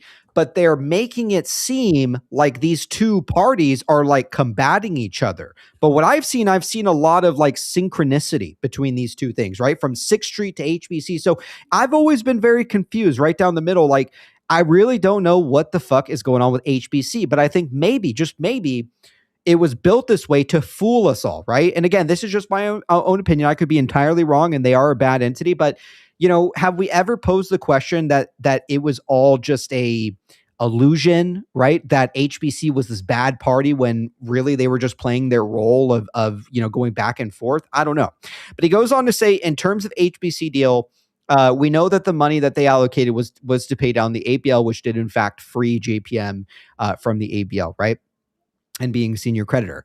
Retail shareholders saw dilution of their investment go straight to the pockets of JPM to get out of the way.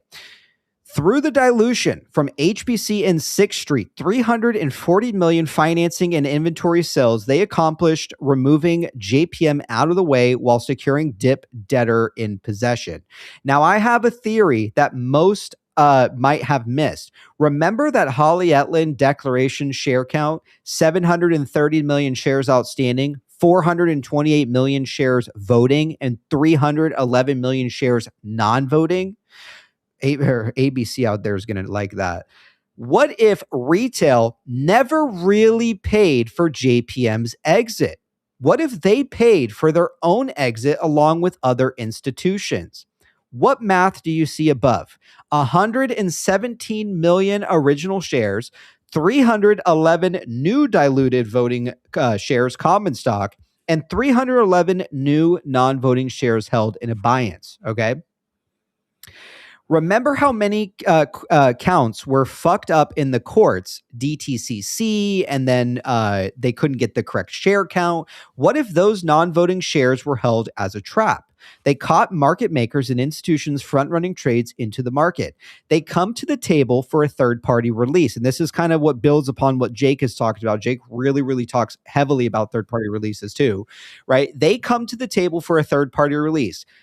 Notice all the ABL lenders are listed as release parties for the third-party release. What if they said, hey, our share counts are off and you owe us for the extra 311 million shares. You now need to pay us X billion for the shares. They can't reconcile double the float 200%. GME 2021, remember, they had to turn the system off. So instead of retail being diluted and paying for the exit, they paid for their own exit via the third-party release, and that value was restored, which I like this. I like it.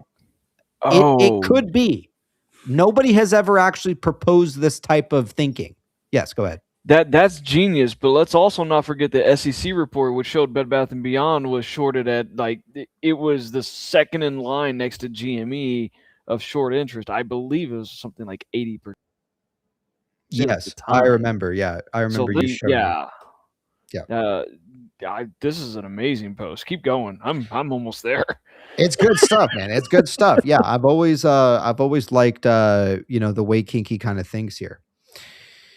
So it goes on to say here, Ryan Cohen has been the orchestrator the whole time. Via 6th Street from his cooperation agreement, he wanted to spin off Baby to a well-capitalized acquirer and earn royalty/residual off of it. Just look at the new Bed Bath and how it's operating, which is a good point. And also the fact that, not only that, not only did they basically sell Baby for 10% of what JPM says is worth 168 million to Dream on Me.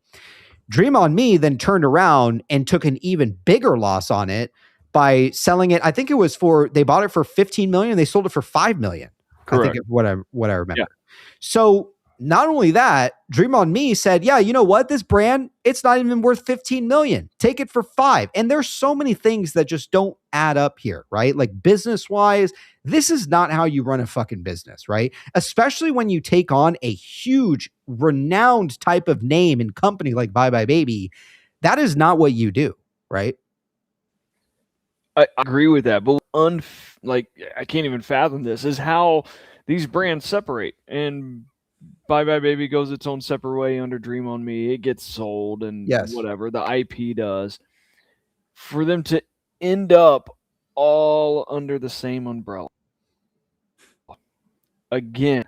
Right? It's and not only that, to fucking their prior CEO says there's a stink to the ticker and the name, and yet now Marcus Lemonis comes in and they changed the corporate name back to Bed Bath & Beyond. It's fucking trading as BBBY again. Like, there's so many odd things. And then coupling like the warrant deal and how GameStop, issues these warrants one day after Bed Bath & Beyond comes forward and says, yeah, we're going to issue warrants too. They both expire a day apart. I mean, their issuance dates were a day apart. It's so odd, right? I mean, there's so many things that you just cannot deny of what's going on here. And so many people will gaslight you. And it's surprising. I read it all the time. So many people want to convince you of the fact that there's nothing going on here.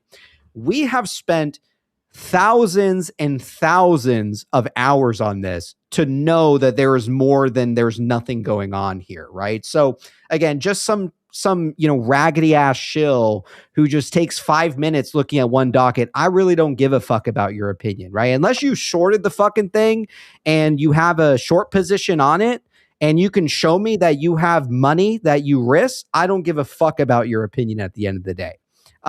That's just plain and simple because it's wrong. So, and again, there's hundreds of thousands of stocks on the market that I don't own, and I could give two fucks about talking about those stocks, right? So it's just real odd, man. Ryan Cohen has been the orchestrator the whole time via 6th Street. From his cooperation agreement, he wanted to spin off Baby, as we know, and he also wanted to sell it to a capitalized acquirer and earn a royalty and residual off of it. Just look at the new Bed Bath and how it's operating. And also Bed Bath was ripping today too. It goes on to say, I believe 6th Street has some kind of deal with new Bed Bath & Beyond and that Baby IP token. I think we will find out about this by September. I also believe we will be given equity in a private company holding the NOLs of or ownership interest in that company ledged on blockchain, which I think is safe to say that it's probably Teddy, right? The absolute priority rule doesn't apply because this is not distributions of the estate. It's distributions from 6th Street and Ryan Cohen. Why? They're not gifting you to be nice because they love you. 382 I5. JPM. 382 L5. Well, he has I here. JPM is the only one who qualifies and they are gone. Okay. That's a lowercase L, or is that an I? That's an I. Okay, whatever. It's supposed to be. It's got a little dot on there. Under that premise, shareholders are the only ones that can unlock the NOLs. Any workaround, they would think of where 6th Street can just keep the NOLs faces a massive uphill battle for tax harvesting, is what he says. The safest, surest way of NOLs is a payday to its shareholders. And again, this is an excellent thread here. And Kinky is correct. They cannot utilize these NOLs unless 50% of creditors and shareholders are included in whatever the new co is. That is law. That is how it goes. There is no way to argue it. And now that we've seen firsthand that as of 2 months ago, this is being updated with even more NOLs, this confirms to me 100% without a doubt in my mind that someone is moving on this shell to acquire Bed Bath & Beyond. And yes, shareholders will, in fact, at least in my opinion, be made more than whole. So that's a fantastic post from Kinky, I got to say. Wow. Yeah. Really any thoughts on this, fellas? Oh, I mean, so many. Where to begin? Sure. And I didn't realize it was Kinky that found the NOLs. I think I did tag him in my post as well. Him and someone else that pointed it out. Amazing find, because that's huge. I mean, you don't go back and look for some NOLs 10 years ago unless you're trying to make current estate. Because if the estate was truly in liquidation, why do you need the NOLs? Mm-hmm. I mean, they're liquidating. But if you're trying to maximize value for the estate under 382L5 to provide maximum value to future shareholders, those future shareholders have to be at least 50%, which is what I posted in my post. But this entire thread is amazing and spot on. And yeah, I have so many things that I would love to touch on, but we don't have enough time to go over everything. But again, the one thing is what I found most interesting. It was posted, and then I posted my post. It's going to take a few days. We haven't heard anything yet, but there haven't been any shills that are commenting negative things about it. Mm-hmm. Wait another day or two. They'll come up with, they'll have to all group together and come up with, let's I mean, go with this.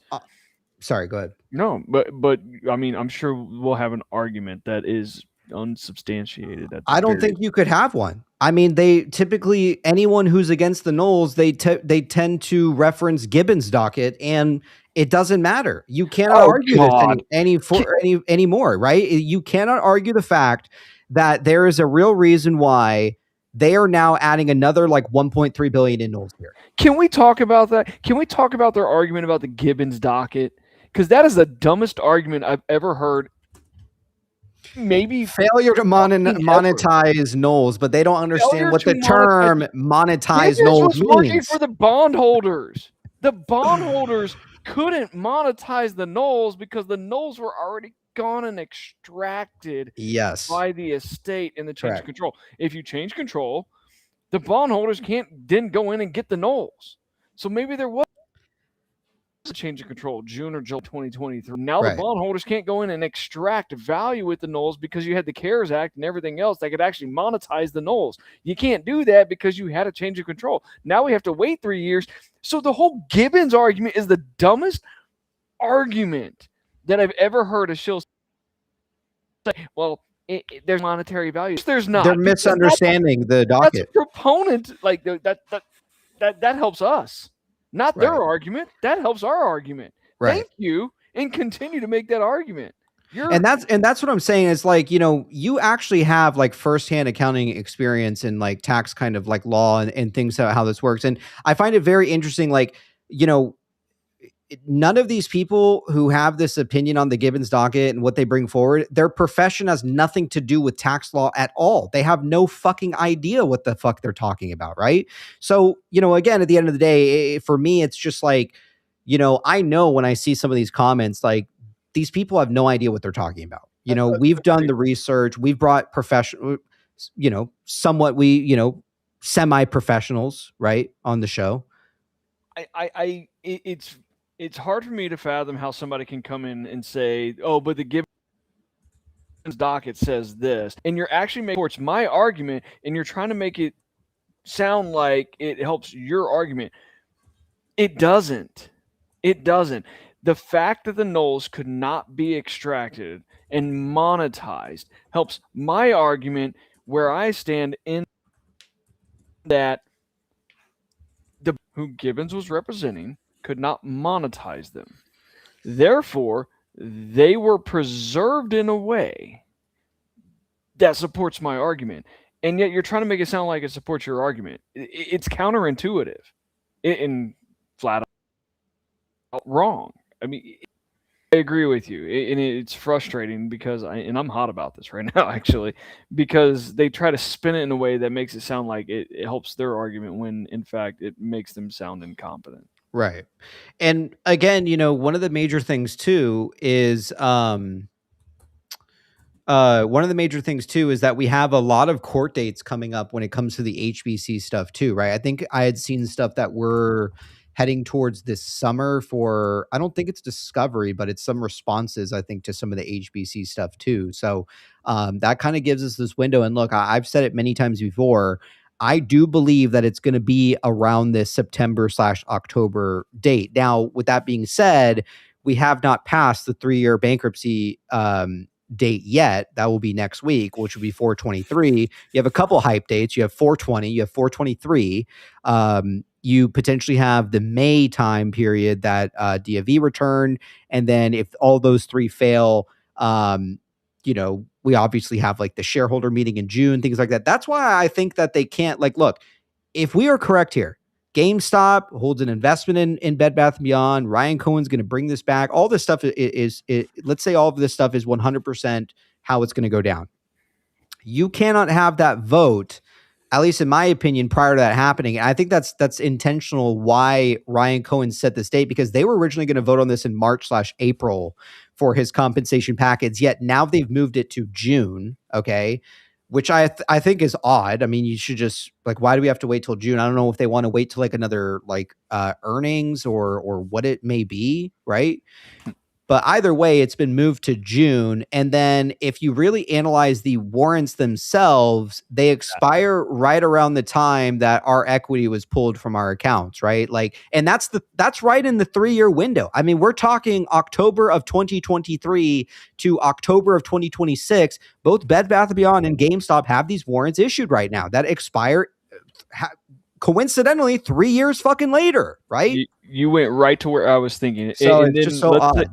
Let's say we're right, and the trifecta effect is an effect, and that GameStop had a position in Bed Bath & Beyond, which then, emerges from bankruptcy in the way that we foresee, which then, the stock price of GameStop is going to go up, which will then trigger the warrants to be exercised. I mean, you have this trifecta effect of things that could occur. The warrant expiry is critical in outlining a timeline of what we could expect, because it has to happen before expiry if we are correct. Yes. Yeah, exactly. And we'll wrap up here in about 10, 15. Yeah. Sorry. Go ahead, Michael. So I was just looking up, kind of double checking on some of the NOL stuff. It's kind of interesting because it says that it's a decrease in the NOLs that are able to be used.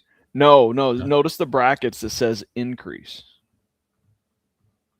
Decrease was kind of a debit, and then increase was in brackets, and then the number, which tells you that it's actually an increase in NOLs. Are you talking about that photo from I can pull it back up so we can see it right? Yeah, I just here, put right? it into Right AI, here. And that's what it said. But I was thinking. Notice it says Calc 04 NOL deduction bracket increase, and then you have bracket number. Where this is not the one that's showing the bracket, is it? Or is this No, it's right here. This one. Okay, this one, right? Yeah. Oh yeah, right here, right? So anytime I put net income /loss. Yeah, because these are losses, Michael. That's why they have the brackets there. They're losses. I would put net income / parentheses losses. If it's a loss, I'll put it in parentheses. Yeah. So if this is saying net NOL deduction decrease / increase, and then the numbers in parentheses, it tells me it's an increase. So why are they even talking about like adjustments to the NOLs from 2015? Well, someone to have an audit. That's what I'm saying. Someone intentionally, whoever is, I don't even like who the fuck is even operating this show at this point. I don't know. Maybe like one of the debtors or whoever it could be, right? Someone has reached out to essentially get even more NOLs added to the basket here is what we're understanding. So, because what AI is saying that I was just plugging it into is it's saying that it means that the CEO, CFO lied about the amount of NOLs and the amounts being reduced by that amount because of the fraud, which means that the fraud, the RICO part of it or whatever would extend even further to Stephen Tamers, who was CEO back then, if they were writing down an extra $500 million worth of net operating losses. So I don't know. Either way, like it just seems like a good thing. It doesn't mean like a definitive thing, but the extended amount of fraud could be interesting to drag old CEOs into it rather than just the current CEOs, because I mean more money coming back into the estate. That's a good point. I haven't looked at the financial statements from 2015 or 2016, and you just raised a very interesting point. First, how could you get an extra $1.2 billion in net operating losses based on an audit differing from filed? Kinky says it is an increase in the NOLs, but it is something maybe potentially to look over the weekend, I would say, because it is something that, again, whichever way you look at it, someone has filed something recently in the last 2 months to, pertaining to these NOLs, right? And if we are liquidating and there's nothing left and they've sold all the IPs and there's quite literally nothing left, I don't even know why they would even be trying to go back to add any kind of like that's what I mean. That makes no sense. You don't. So it directly contradicts itself. So who are we up against? We're up against the federal agencies. One of the most corrupt ones is clearly the IRS, right? So basically, if the the IRS didn't give back money. Remember one of the old cases, to Bed Bath & Beyond, for all these overpayments they made, right? They found out that that Bed Bath & Beyond had made, I don't know if it was like $100 million or something of overpayments that the IRS didn't give them their rebate back. So it's like, if that was the money laundering scheme, was that, the mob controlling the IRS was just taking the money, and it's like, hey, we'll give you guys an extra $1.2 billion to funnel the money. That would mean that the IRS owes Bed Bath & Beyond estate an extra 1.2 billion, which would cover all the debt, and that'd be fantastic. Which would also make sense why we're in this 3-year like waiting period as well, too, when it comes to IRS like tax law. Let me think about that. You just said something that may hold a lot more water than what you think you may have said. So let's say let's Michael's cooking, man. Yeah, no, great point. So let's say we're in 2015 and we overpaid our taxes. And by we, I mean Bed Bath & Beyond. Overpaid our taxes to the IRS. And then we come back and say, hey, we overpaid you. We've gone through Chapter 11. We're due a refund. And they're like, no, it's just going to be a net operating loss because you truly had a loss, but you paid in. And they're not going to refund the money. But what if that refund was truly owed? I mean, if we overpaid by $1.2 billion, that's in 2 years, that's a lot of money. I would have to do a lot of. And the thing is that Mark Triton and all the board, they were sued for $2.5 billion, but I don't know that they have it. A lot of them are worth like $100 million or so. But even that, like sometimes the different assets can be tied up in like real estate or whatever else. But if it's the IRS that owes us at least $1.2 billion, well, they should be able to just fork up the money. I have some breaking tinfoil for you guys. Okay. It's very interesting. Breaking. Okay. Here. Yeah. I need the break, all caps. It needs to be in all caps, like I'm screaming at you. All right, check this. Okay, this is from Andrew Silvangi. I like him. I like Andrew. So apparently, all right, and you can see on this day right here, I don't know if Kinky is still in the chat. I think he is. He just commented. Kinky says here, the audit on 9/11/2024 found 1.2 billion more NOLs, right? Okay, well, apparently the tweet that Ryan Cohen deleted, okay, he deleted it when he reached apparently 911 reposts today. So there's that, like that 9/11, right? So it's like, I don't know. I mean, maybe it is in fact maybe it is all connected here. Maybe it's not that crazy to think that Ryan Cohen is in fact behind this entire thing, right? Like we've been discussing for so many years. So, yeah. Maybe 900. He had 911 posts. Maybe Elon posted about universal high income because he's going to lock us all up in the loony bin and then just pay for things. That's interesting. Yeah, right. All right. So I think that was pretty good stuff, man, when it comes to like these NOLs. Obviously, there's something here. This quite literally proves that there's something way more major in the works here. I know we planned to do like the show for an hour, but we ended up running for like nearly 2. Michael, I know you have this really good post here, but it's very lengthy. Maybe we'll save it for next week. I do want to dive into it. And I know that, Michael, you actually have a book that you are. So can you tell everybody what's going on with like this book? Is this in fact like what it has to do with this article, or please expand upon this if you Yeah. Yeah. So, I mean, the article is just kind of a tiny snapshot of it. So working with Bear Trap, they were just talking about specifically what Ryan Cohen was doing, what Roaring Kitty was doing and whatnot. And just increasingly throughout, I've been collecting, information and on all the other things that like Jeffrey Epstein, like how he actually plays into it. And a lot of people thought I was crazy. They liked the fact that I was poking at Doug Sifu, but really, then when Doug Sifu started reacting to it, sent me a cease and desist. People are like, wait, is there something really there? And then when Doug Sifu, who's in the Epstein files? I mean, he's Not Doug Sifu? The same one. Yeah. Okay. Yeah. So we found out Doug Sifu's boss at Paul Weiss was literally was Jeffrey Epstein's lawyer. Another guy at Paul Weiss also, Leon Black.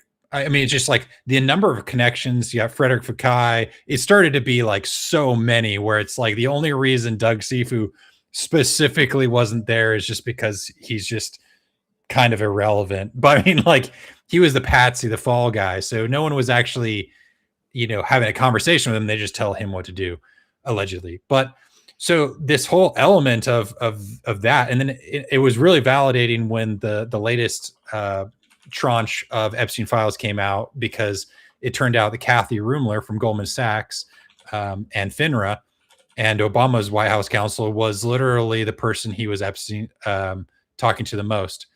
And so I don't know, just like tying that whole thing together, and then why Trump, why Iran, Swiss banks. It's like the tokenized shares literally were from the banks that not just Jeffrey Epstein represented, but Kathy Rumler, Obama's White House counsel. So then you factor in Loop Capital, who is shorting, distorting GameStop, and they also made the tokenized shares.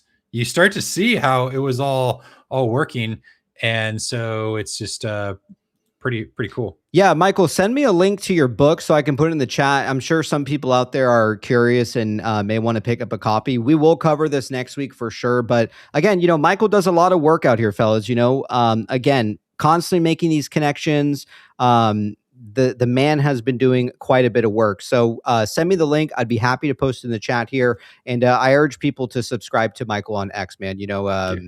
Again, I think you only charge like $3 and you're doing a shitload of work over there. So if you want to support Michael, feel free to subscribe to him on X and send me that link, Michael, if you can. I want to cover just real quick a few things on the way out here. This was a really good one from For the Win Biz as well. Let me, this is Michael's book. If you want to scoop up a copy, and Michael, if I buy one, I want it signed. I want it signed. I want mine signed. Yeah, so I guess we were pre-orders it. I'll sign it too, and I think I might release one chapter at a time, and then just have it be in audiobook form. Very cool. So I might just deliver those two as well, like as I, finish it. Awesome. Excellent stuff, man. Thank you for working so hard. For the Win Biz out here made a very good post. I just want to cover just a very slightly on the way out. For the Win Biz, it's going to be as massive as discovering Bitcoin on the Internet Forum in 2009. Also something that Bill Pulte had mentioned in a space call at one point, which I don't even know if it's archived anymore, and investing in Buffett's Berkshire in 1971. Now, here's what I like. Okay, people tend to forget Berkshire, right? Yes, they acquired a company in bankruptcy, okay, and they got a bunch of NOLs for acquiring them before they became what they were today.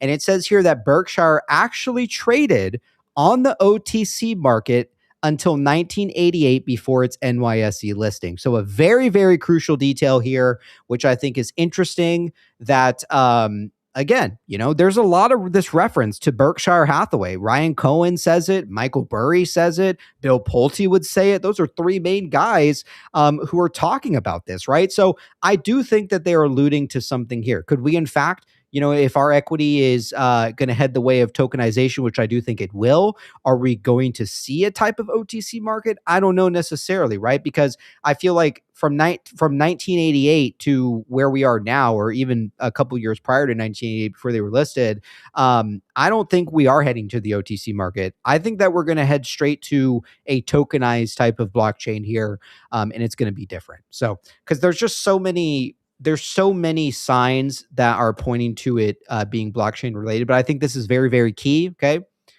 Again, the man who says Ryan Cohen by day, Warren Icahn by night, you can see here that they trade on the OTC market, and today they're worth like 700,000 a share or something like that. So I think that's it for today. Couple last thoughts on the way out. Obviously, you guys see the American stock market is ripping again. And as of last night, we now have Bank of Japan. And again, this is not the first time that I've seen this happen. I'm sure you've been paying attention to it, Michael. I'm sure you have too, Travis. But this is not the first time that when markets start to rip in the US, that all of a sudden, and this goes back to like that yen carry trade, that all of a sudden now the Bank of Japan just officially confirmed a 1% interest rate hike for in June. Okay, same time that we are having this vote for GameStop. Sources pricing in a 90% chance for the first time in 31 years. The last time they hiked the interest rate, stocks dumped nearly 10% in just a few weeks. If this happens, markets will collapse. Well, I don't think the markets will collapse. I do think that, look, you have seen this before where Japan makes a move when something is happening with the US stock market too. And some people have argued it has to do with that yen carry trade, which I think is which is a good guess of why that is. But yeah, I mean, that's some major shit. That was last night.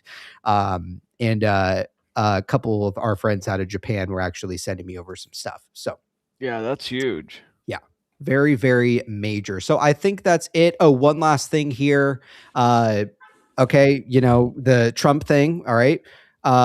Well, you can see here the magician. This is more of like tinfoil. I think this kind of leads back to a little bit of tin when it comes to the bringing something back thing as well. So you can see here the magician is like in this like robe, this like white robe thing, and you have Trump here. I don't know. I see this Poppy Trump always like post himself in a magician outfit and stuff like that. He recently followed me, so I don't know. It's supposed to be JFK Jr. is the person. So that's who he's supposedly bringing back, which potentially that's true. Potentially his death was faked and he's been working to take down the deep state ever since. It's very likely. I mean, obviously people have been like the crazy part. What's been really comforting to me is to see that it's like the only way things could have happened, like the only way that the Epstein network, which is really comprised of all the intelligence company agencies around the world, all get together and do things secretly because they have a monopoly on surveillance and on enforcement. So all those people get together and do organized crime together. So that's the enemy, right? So to take them down, it's like near impossible, especially since they're funded by all these big banks, mostly as Swiss banks and whatnot. And so how things have been going is like the only way possible. And so it's like pretty amazing that Trump and whoever else is working with them is pulling it off. And we get to benefit from it because they've been doing it for a long time. The setup for this has been ever since, JFK got shot. Mm-hmm. Mm-hmm. That's a good point too. Yeah. I think it's a lot bigger than we realize, man. Kind of analyzing all this stuff, a lot of us have just kind of, for the long time, we kind of kept the politics and the economy stuff kind of separated in stock. And at some point you can't really deny it, right? I mean, at some point you have to talk about it, and not all of us are going to agree, and that's okay, right? I mean, that's kind of what makes this community so good. We have people who, don't like the administration, or people who love the administration. If we can come together and we can still talk about things that we agree upon, I think that, as a humanity and civilization, we're doing right by that. We also have a 17 signal on the way out from Greg last night. Obviously, that's some kind of Q signal there. And just so you guys know, the stock market soars the highest level of greed that we've seen since July. We are not yet at extreme greed yet. Also 69 signal as well. I think that's it, fellas. But yes, I do want to cover, Michael, that stuff that you have. We'll save it for next week because it's a really good post. I'm sure you'll probably add to it as well. Yes, Michael has written a book. Go out there and buy one today, man. Fellas, let's hear it. Let's get some closing thoughts out. Travis, please take it away for us. It's been quite a while that we've seen you here at the PP Show. It's always a pleasure. And I'll always come and help you with those baseboards, man, if that's the problem. All right. So you let me know. All right. If you need some help cleaning or whatnot. All right. So let's hear it tonight. I guess the evening is now. Travis, let's hear it as we wrap up this Friday show. No, and she's home now. So I'll go ahead and say it loud so she can hear. I mean, what the fuck is a board? I don't know what you're On that note, yeah, it's been a while. Work has been crazy. Life has been crazy. Things have transpired and progressed in my personal life, which has kept me away. And I know y'all are doing things during the day, which I can't do. So it is a absolute pleasure to be back on the PB show. And I say that sincerely. The pleasure has been all mine to be back on with you, PP, you, Michael. Michael, I see all your posts on X. I don't always comment or do anything, but you are doing so much work, and He is. gosh, keep at it. I love your post. I love these the strings of the web all tie together, and I think that over the years we have seen how everything truly does tie together, and it's amazing. Please keep doing what you're doing. I love your work. I love what you post. Keep at it, brother. Thanks, man. To PP, great seeing you. Yeah, man, with Always these a pleasure. stupid baseboards. Come on. Right on. All right. You know I'm there, man. So with that being said, Travis, enjoy the rest of the weekend, my man. It's always a pleasure to see you here. And we'll hope to see you more on the PP show again. Chat, let's get some love for Travis on his way out. And Travis, take care, my man. Enjoy the weekend. Y'all too. Have a great weekend. All right. See you, man. All right, you heard it from Travis.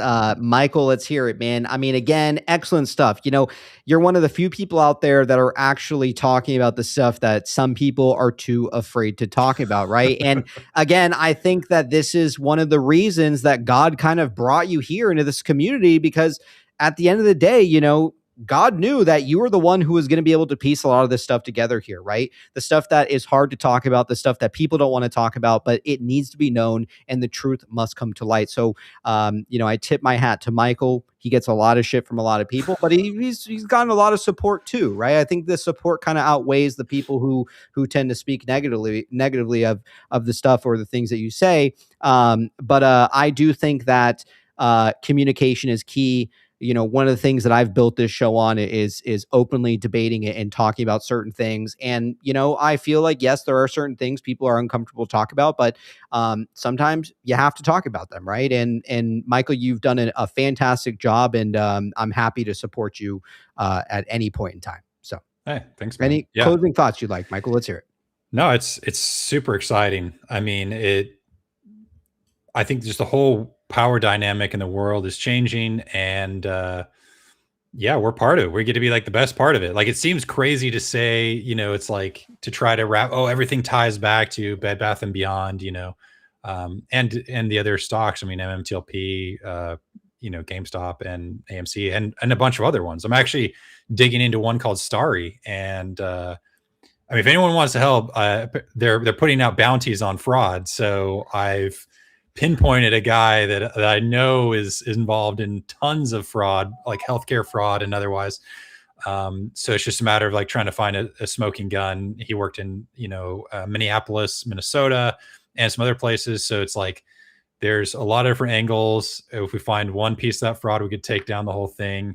It's been crazy because it like led me all the way to the people buying the fund to move that money. We're talking lots of black market money, billions and billions of dollars, was you know, is connected to the Golden Triangle. So like in Asia, like the heroin trafficking, everything over there. So it's like it's crazy how much it spreads. It's why it's like hard to even know where to start to explain the story of what's going on. But yeah, if anyone wants to help me do some research, we could possibly get a really good bounty.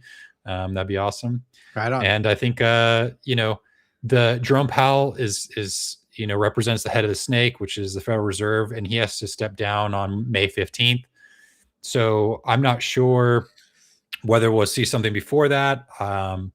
We could. GameStop does see. I mean, could do something on 420, but you know, I think a lot's going to change on May 15th, and I'm very excited for it. And I love you all. Well said. All right. Well, you heard it from Michael. Michael, enjoy the rest of the weekend. Chat, let's get some love for Michael. And Michael, hope to see you next week, my man. All right, sounds good. All right, take care. There you have it, man. The fucking PP show. We got together. We talked some DD. Hell, even Travis made his appearance here on the PP show, man. Michael, great as always. And a lot of love to ABC out there in the chat lurking. And Kinky, man, what a fantastic piece of DD that you wrote up. this afternoon. I mean, wow, the fact that we can piece all of this together. Look, when everything was happening all at once, it was very hard to track this, right? But looking back 3 years, you can see, just like how Kinky broke it down bullet by bullet by bullet, it all makes sense, right? And you cannot deny that. And just because it has not happened yet does not mean it is not happening. So, with that being said, I think we're on to, again, finally figuring out, what we've kind of been uncovering for the last couple years. And it's going to be a really exciting time ahead of us, right? So with that being said, I hope you guys enjoy the weekend, man. Appreciate you guys tuning in, whether you watch or donate, whatever it may be. Appreciate your guys' support here at the show. Enjoy the weekend, man. And we hope to see you guys at least sometime next week as well. So I love you all. Enjoy the dildo slap and keep your head up, man. And just remember that greatness, all right, we were all built for this to happen. God placed us here for a very real reason. And now we're going to take it home, man. So love you all. Enjoy the weekend. We'll see you then. Enjoy the dildo slap. Peace.